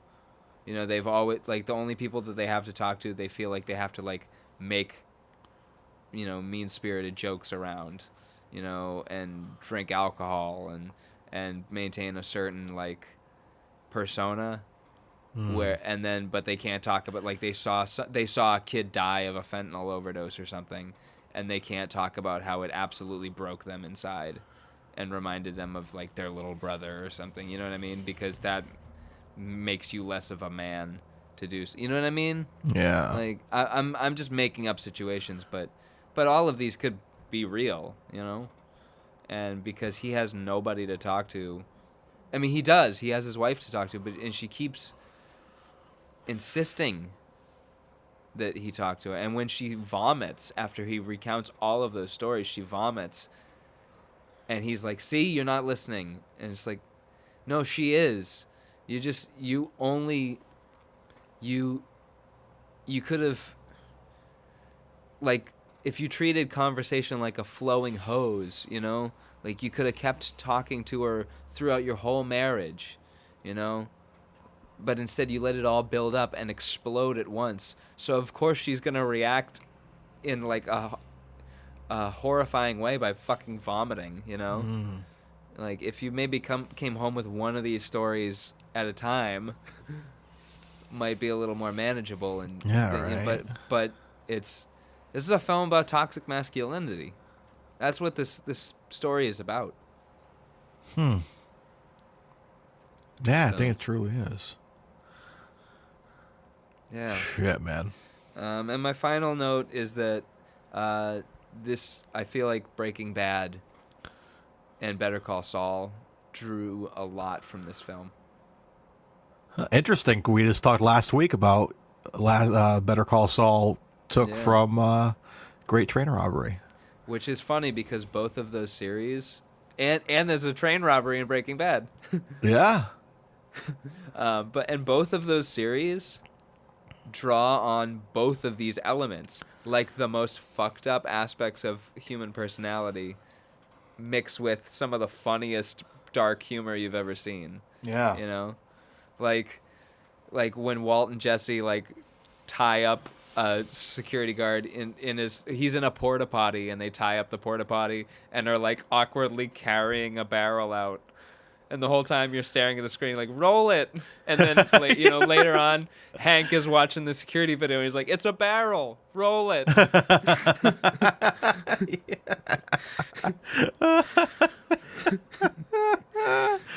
Oh, so good, man. It's that dark comedy. Oh, yeah. You got a what? I'm sorry. I want to like go back. I gotta finish Better Call Saul, but I want to go back to Breaking Bad just to watch it again. It's like one of those things. Well, I feel like, I would say finish Better Call Saul first. yeah, And then go into Breaking Bad, because if you've already finished Breaking because Bad, then it's like a continuation there. yes, but also it gives you such a new perspective on Breaking Bad.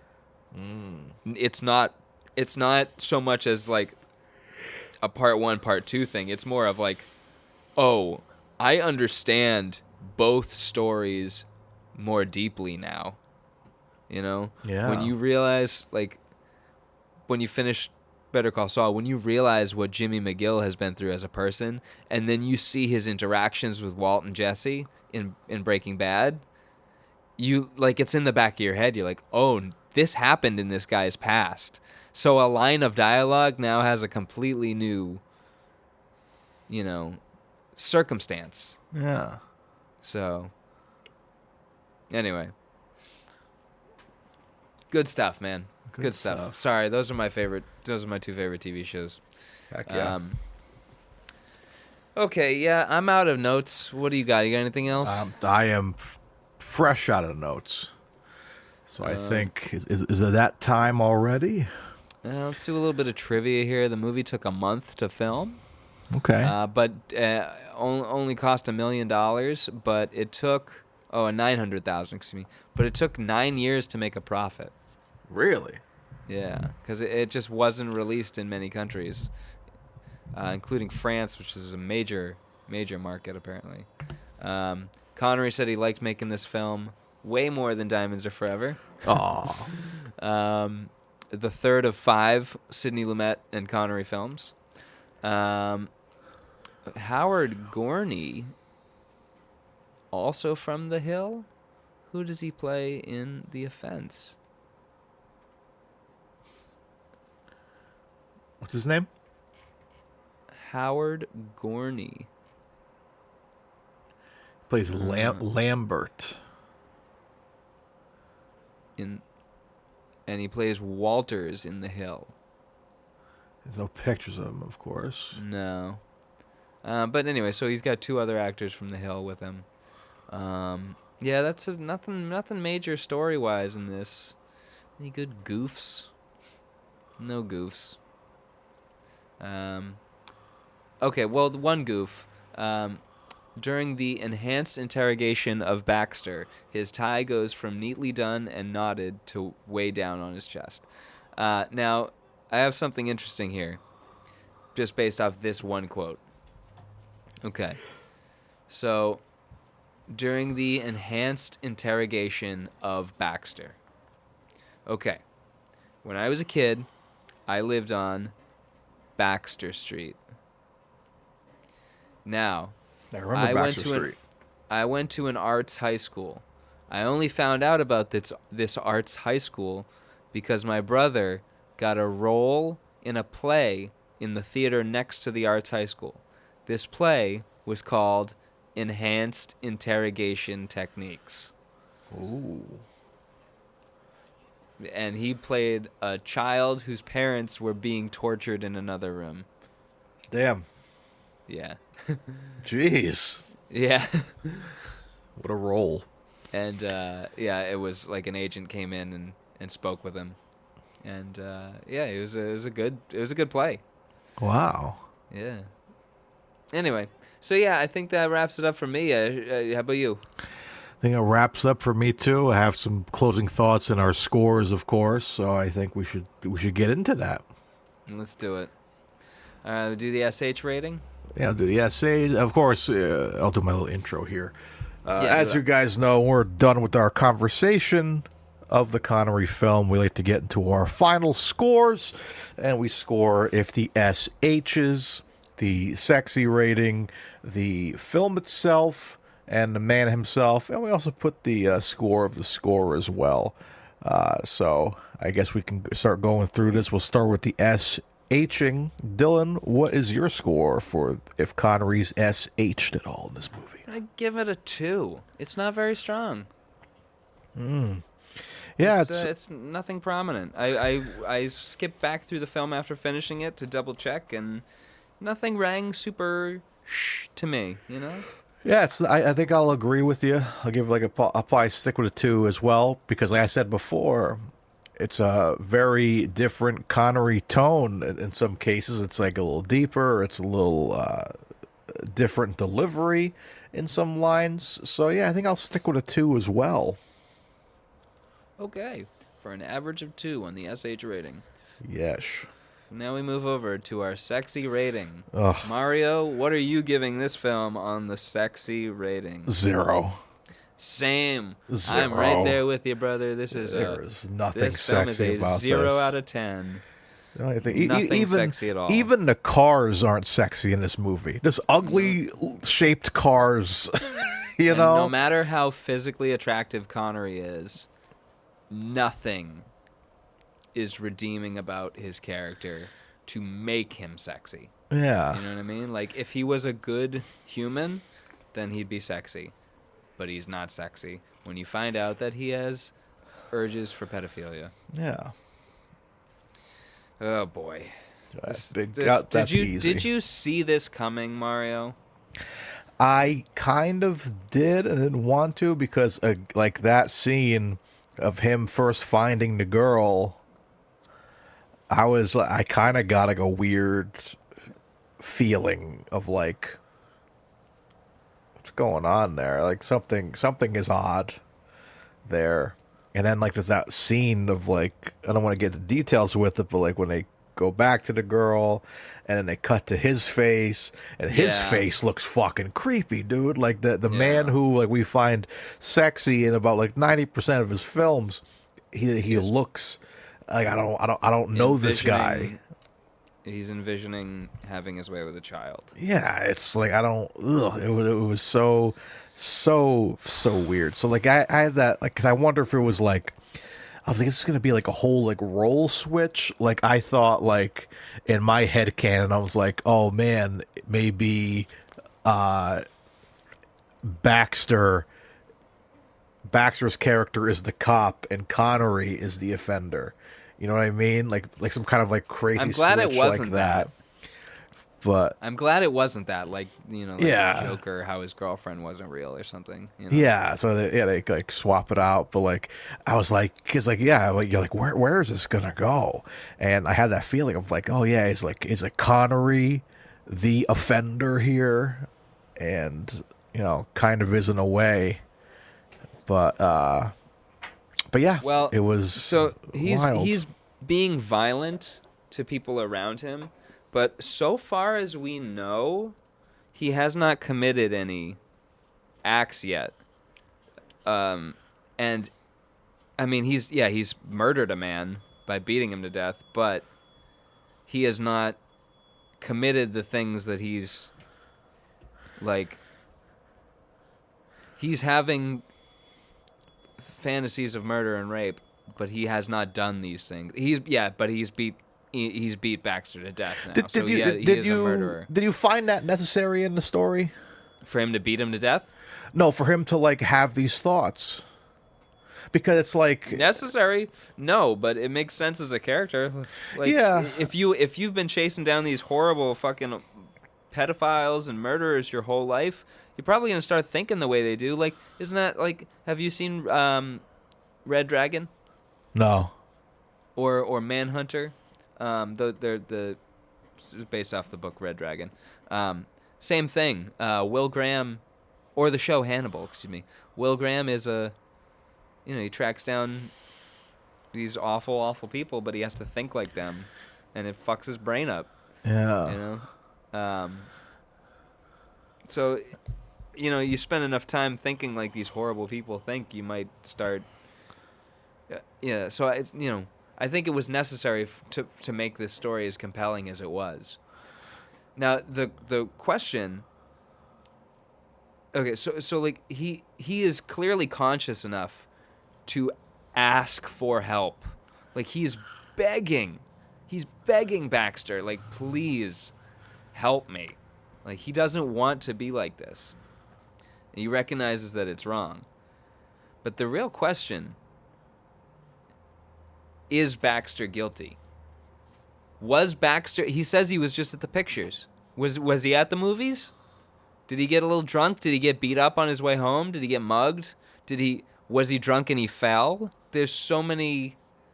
It's so random what his situation is, you know? Like, we have no idea what... That guy could have had something unfortunate happen to him earlier that night, and now his night's just getting worse because of it, you know? Yeah, because we never really confirm who that is in the field. So it's a chance that was Connery. No, okay. So I was thinking that. I was thinking that because of the way that his brain kept flashing to the kid. I don't think it is. I don't think it was Connery. Because he was out with his partner. They were out getting drinks, remember?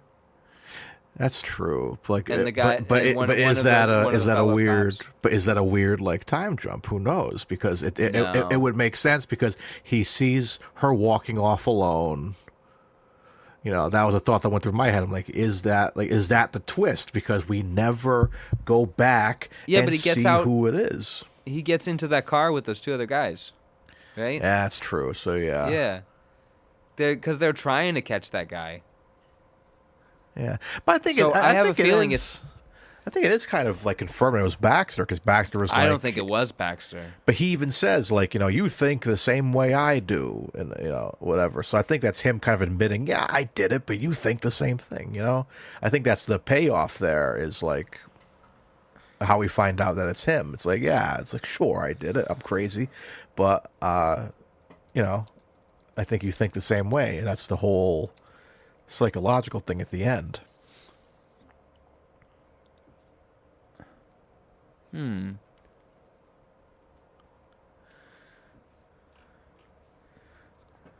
Does anyone think... Okay, here's a... moviechat.org. Gesundheit. Does anyone think that Sean Connery was the child molester? Huh.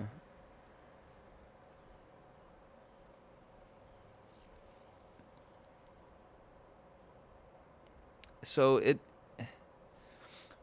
seems like it's a no on that. A lot of people are saying no. But arguing for Baxter as the perp. Huh. He links to a thread that's no longer there. This is from 14 years ago.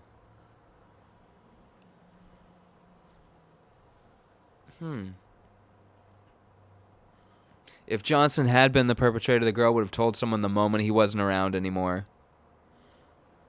Yeah,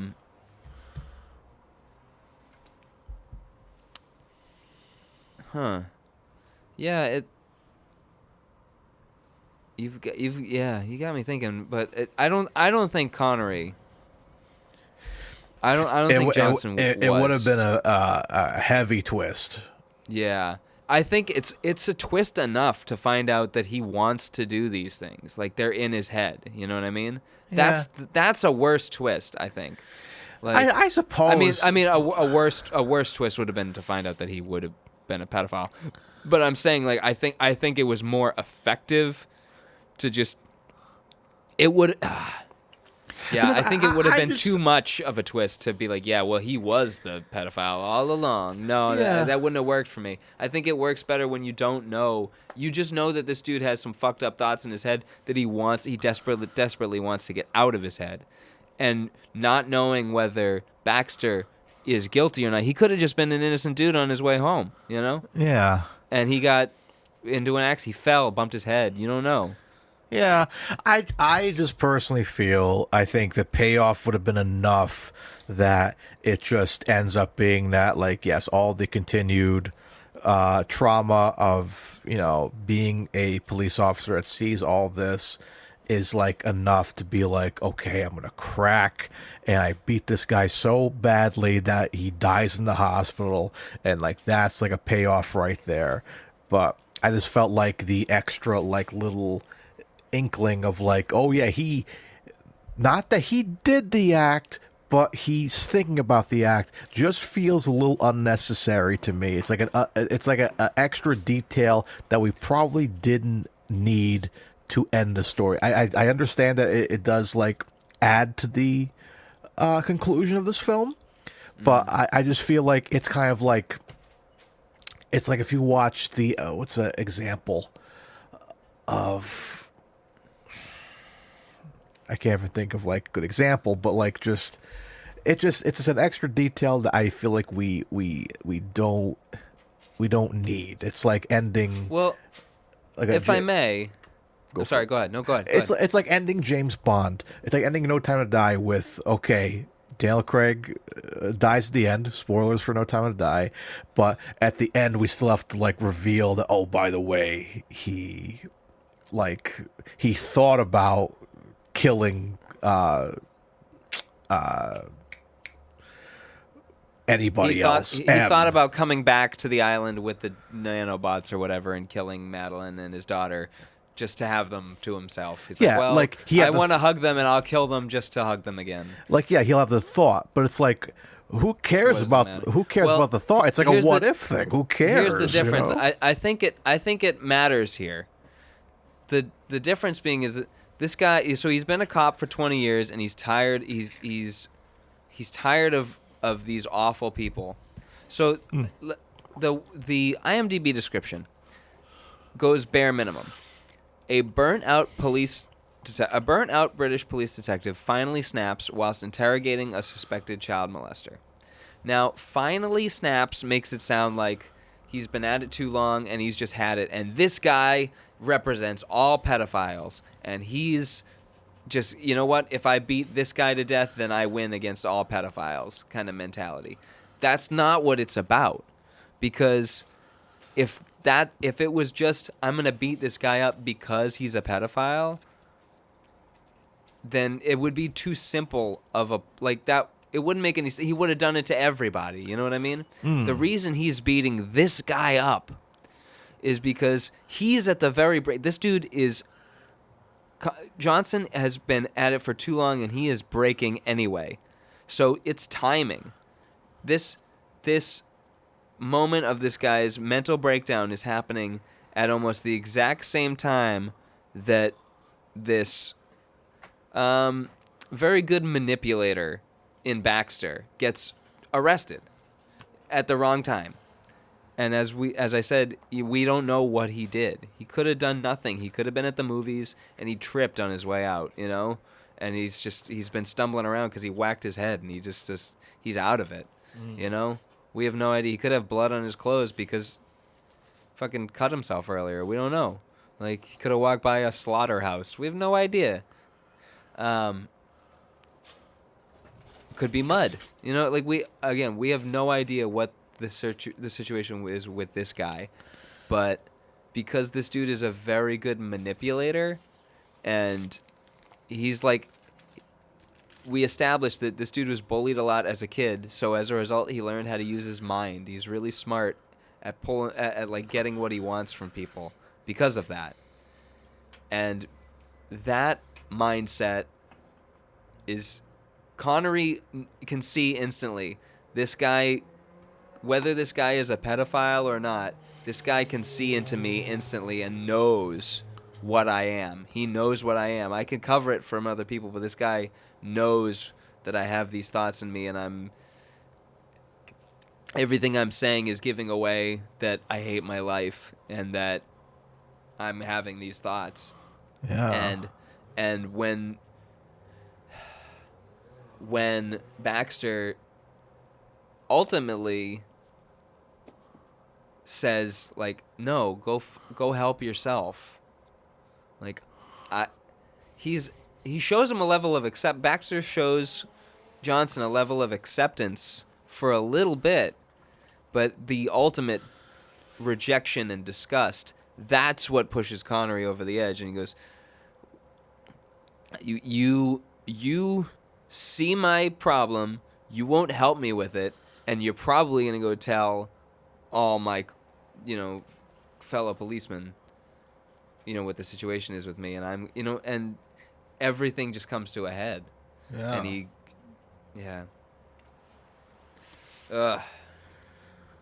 yeah, I'm sorry, that's long-winded. So yeah, I don't, it was necessary for the story. I'd be interested to watch this as a play. Also, quick note on the revival of the play. So it debuted in December of 1968, but in the revival in February of 1987, do you know who played Johnson? Who?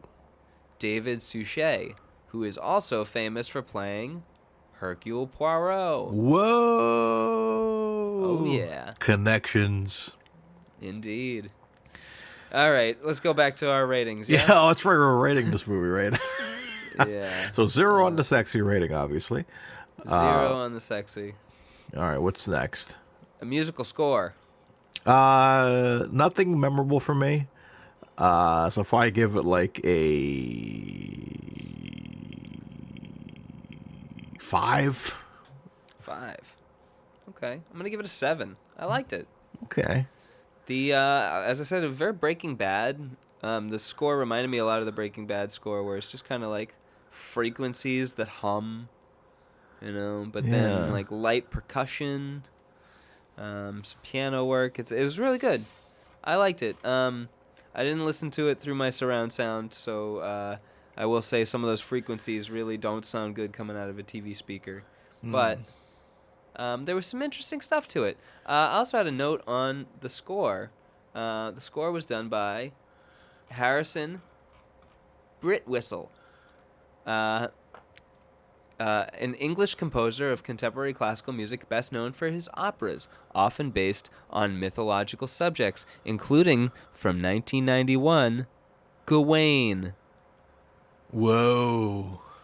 Gawain is an opera with music by Harrison Britwhistle to a libretto by David Harsent. The story is based on the Middle English romance Sir Gawain and the Green Knight. Whoa. Connections, man. Wow, the second you said Gawain, I got excited. Oh, yeah. Nice. Figured you'd dig that. Oh, hell yeah. That's exciting.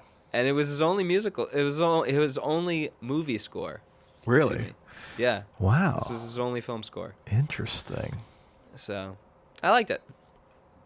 Alrighty. Film rating, Sean rating. What are we doing? Film first, as always. All right, what are you giving this, bud? Yeah, man, I think this is a very good movie. Again, it's just like it's an uncomfortable movie at times, but I feel like I think this is a movie you can go back to and appreciate it for what it is. I think I might hit it with a 8.5. Mario, you read my fucking mind. Whoa. I'm also giving it an 8.5. We have been on the same wavelength lately. Except for the music, we've been on the same wavelength for this one. Yeah, I thought this was really good. It made me very uncomfortable in a lot of spots, but, art should do that sometimes. Art should make you think of new things. That's, it's what it's there for. It's not, it's there to comfort, but it's really there to challenge, Well, so being a content creator, I watch a lot of videos on how to make an effective video on YouTube and all that. And you're getting better too. Thanks, man. I appreciate that. But yeah, just one thing I took out of that is someone said, like a film, not always, but for the most part, a film is really good when it makes you feel something different than when you first went into it. Like if you watch a video that's a 5-minute long video and it makes you feel something different than how you felt before clicking on it, then that should be that's a successful video, I think. And I think that's why this movie is successful, is because you go into it thinking it's one thing, but then it makes you feel it's a little uncomfortable, obviously. It's even like a scary movie, man. It's like you come out of that movie scared. That movie did its job. This movie did its job by making you feel something different. I think that's why it's going to be a memorable film. It's that's the other thing too. These films become memorable with these different feelings. I think that's why stuff like Sword of Valiant's very memorable because of how crazy and goofy it is. We have Zardoz is very memorable, obviously, for what it does. Orient Express, memorable for its thrilling conclusion. That's what makes a good film, is something that will can change your mood, change your outlook on something, and I think that's why it deserves a solid 8.5 across the board. I think this movie succeeded. I agree. Sorry, just cleaning my glasses there. Also, just noticed he did Murder on the Orient Express right after this. So for 2 years he worked with Sidney Lumet. Wow. Yeah. Anyway, and the Anderson tapes. So for basically 3 years he worked with Sidney Lumet. Wow, he was a Lumet guy. Yeah. But yeah, I agree. It's a good challenge of a film that makes you really feel. You feel uncomfortable. You feel his mindset. You really get into the mind of Connery's character. Yeah. Which leads us into our next rating. What do we got? The Connery rating, man. As I mentioned earlier in the episode, I do think Connery is brilliant in this. I think it's a very different Connery. Scary. I feel scared of this character. I feel uncomfortable around this character. You don't know what's going to happen. Even from the start, I felt uncomfortable. Just the way he carried himself. That first scene at the 3-minute mark, when we see him in that room, you kind of see like different cops around him, so you kind of see him through the crowd. And that just was unsettling to me. From the moment I saw this character, I felt unsettled. And I think that's what makes this performance so good, because we don't usually feel unsettled with him. This is James Bond. This is, Henry Jones Sr. This is like the guy we've known for 39 episodes. This is episode 39. Well, I'd say there's a handful of them where we feel uncomfortable. I'd say The Avengers, Sure. Action of the Tiger. Sure, but there's been some where he makes us feel quite uncomfortable. Yeah, sure, but Zardoz. But versus all the other performances, it's like, holy shit, this is the same guy. That's the thing. It's the same dude. There's no way. This is the same dude that had a weather machine in Avengers. This is the same dude that's going to be in the Zardoz with the penis is bad. This is James Bond. This is Darby O'Gill. Yeah, right. Singing a song. This is the same dude, man. Same guy. So I think that's phenomenal. I think that's what makes an actor really good is when I think that's why Johnny Depp. Yeah, that's why Johnny Depp is so beloved, because of his range and countless others. So I think with that, I think this is a great performance. It's not perfect, but I will give him a 9. 9. Okay. I'm going to go 9.5. Ooh. Yeah. I think I'm giving him that rating because, one, this is the film that he wanted to make. Yeah. So he is in it. Obviously he's in it, but you know what I mean? Every day he's on set, he is on set.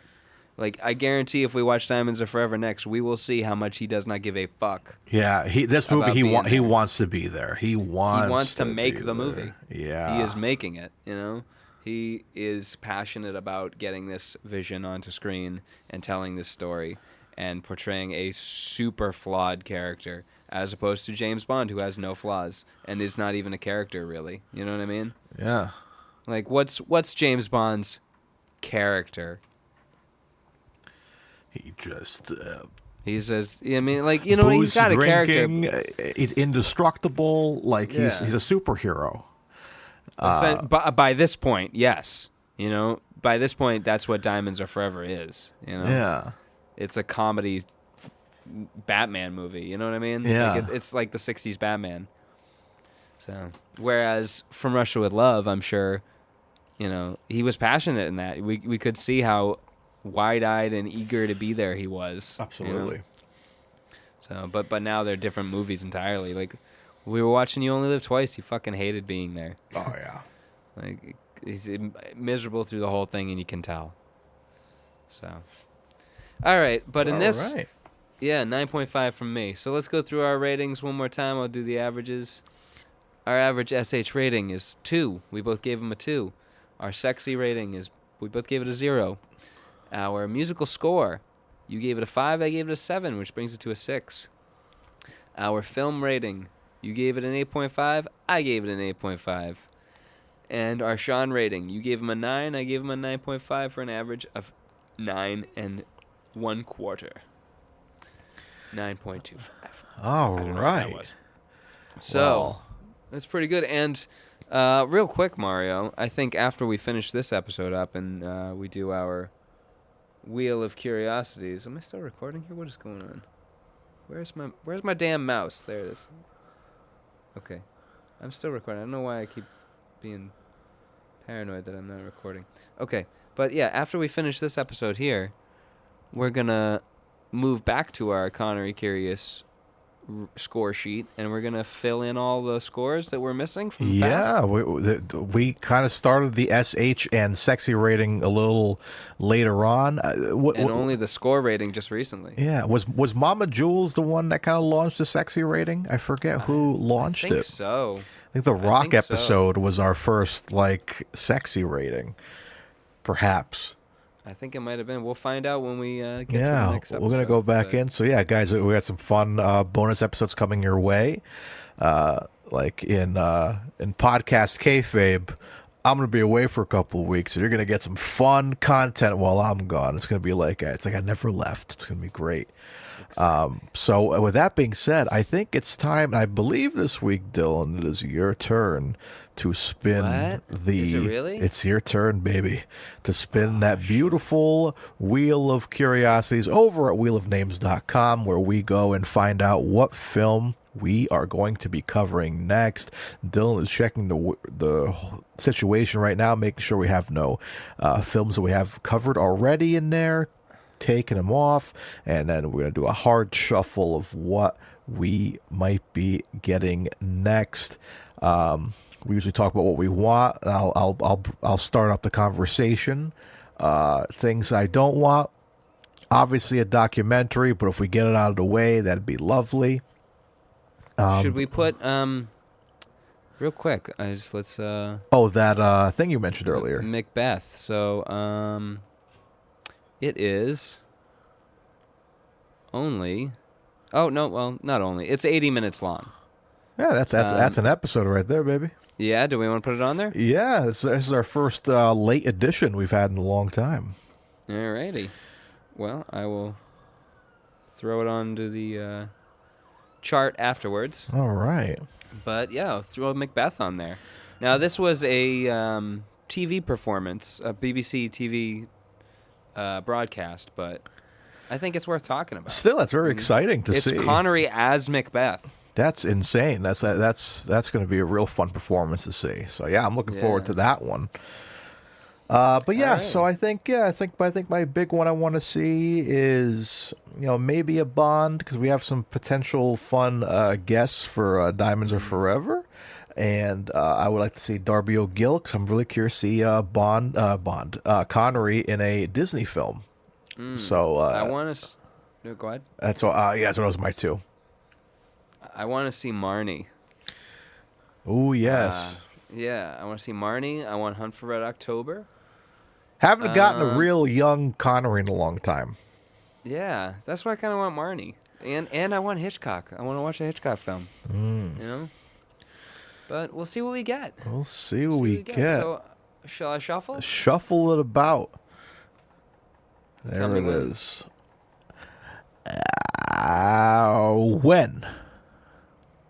Alrighty. Okay. Are we ready? I think we are ready. So, Dylan, I believe it is time for you to spin the Wheel of Curiosity.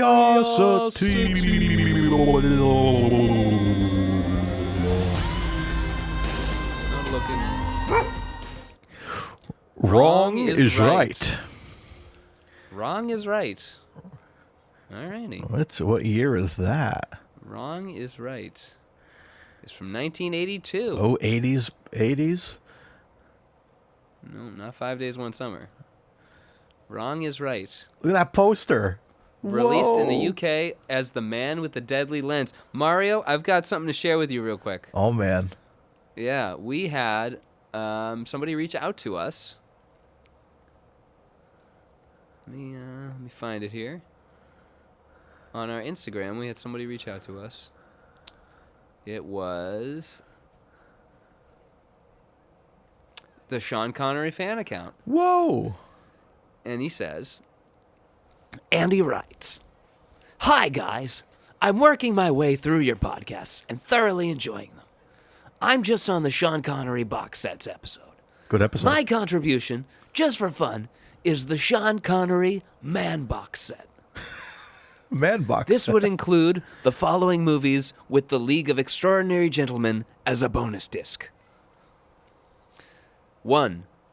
The Man Who Would Be King. 2. The Next Man. 3. The Man with the Deadly Lens, or Wrong is Right. 4. A Good Man in Africa. 5. Medicine Man. And then, as he said, the bonus disc, League of Extraordinary Gentlemen. Keep up the good work and stay curious. Cheers, Dave." Well, thank you, Dave, for writing in. That's fabulous. And we love your account because you have some of the best videos, like, and pictures that we see. We often share about. It's always so much fun. But yeah, that's a good box. The Man box set. I like the Man box set. So Dink, Man box. Dink, Man box. But yeah, man, that's brilliant. I mean, obviously I don't like to go too deep into the film, but like the poster just looks fun. And the tagline is a very funny look at the world. In a moment, World War III. But first, a word from our sponsor. Ooh, this looks like is this gonna be a fun movie? That kind of looks like it. A satirical political comedy thriller film. Oh my lord. Let's go. I think we needed some of this, man. All right. So I'm excited to come back to this, man. I think it's going to be a good time. Yeah, this is going to be interesting for sure. All How was right. it reviewed? Doesn't say anything about the reviews for it. Alrighty. Well, we'll find out in our Rotten Tomatoes score next when we come to that episode. We shall certainly find out. All right. Alrighty. Well, guys, thank you for joining us for the Offense this week. Sean Connery will return in Wrong is Right. We cannot wait for this. Some funny gags. We need some funny gags after this week's episode for sure. Let's hope so. Let's hope when it says satirical comedy thriller, like it actually delivers on that. I better laugh. I better actually laugh during this. But otherwise, we're just depressed about nuclear war. Oh, exactly. But anyways, we can't wait for that. But until then, guys, we'll see you on the next one. I've been Mario Lima. And I've been Dylan Titus. And as always, folks, stay curious. Connery Curious. You've been listening to Connery Curious, a Titus Compositions and Friggin' Nerds Media podcast. Follow us on social media for updates, memes, and clips. Find us on Twitter at CuriousPod007 and on Instagram at Connery Curious. You can also visit Titus Compositions at Titus Compositions to hear other podcasts and original music, watch music videos, or even pick up a great vinyl record. For more discussion and content about your favorite films, comics, games, and a network for all things nerdy, visit Friggin' Nerds Media on Twitter at Friggin' Nerds. You can rate, review, and share the podcast in-app, which helps us grow the show and reach the other curious Connerys out there. Thanks for spending time with us, and have a great day, but also, remember, stay curious.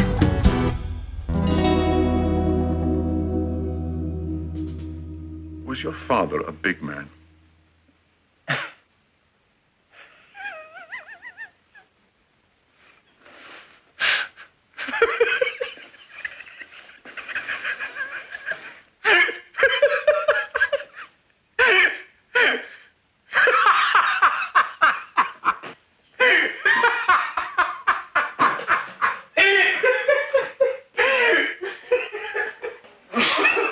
Something's bloody funny.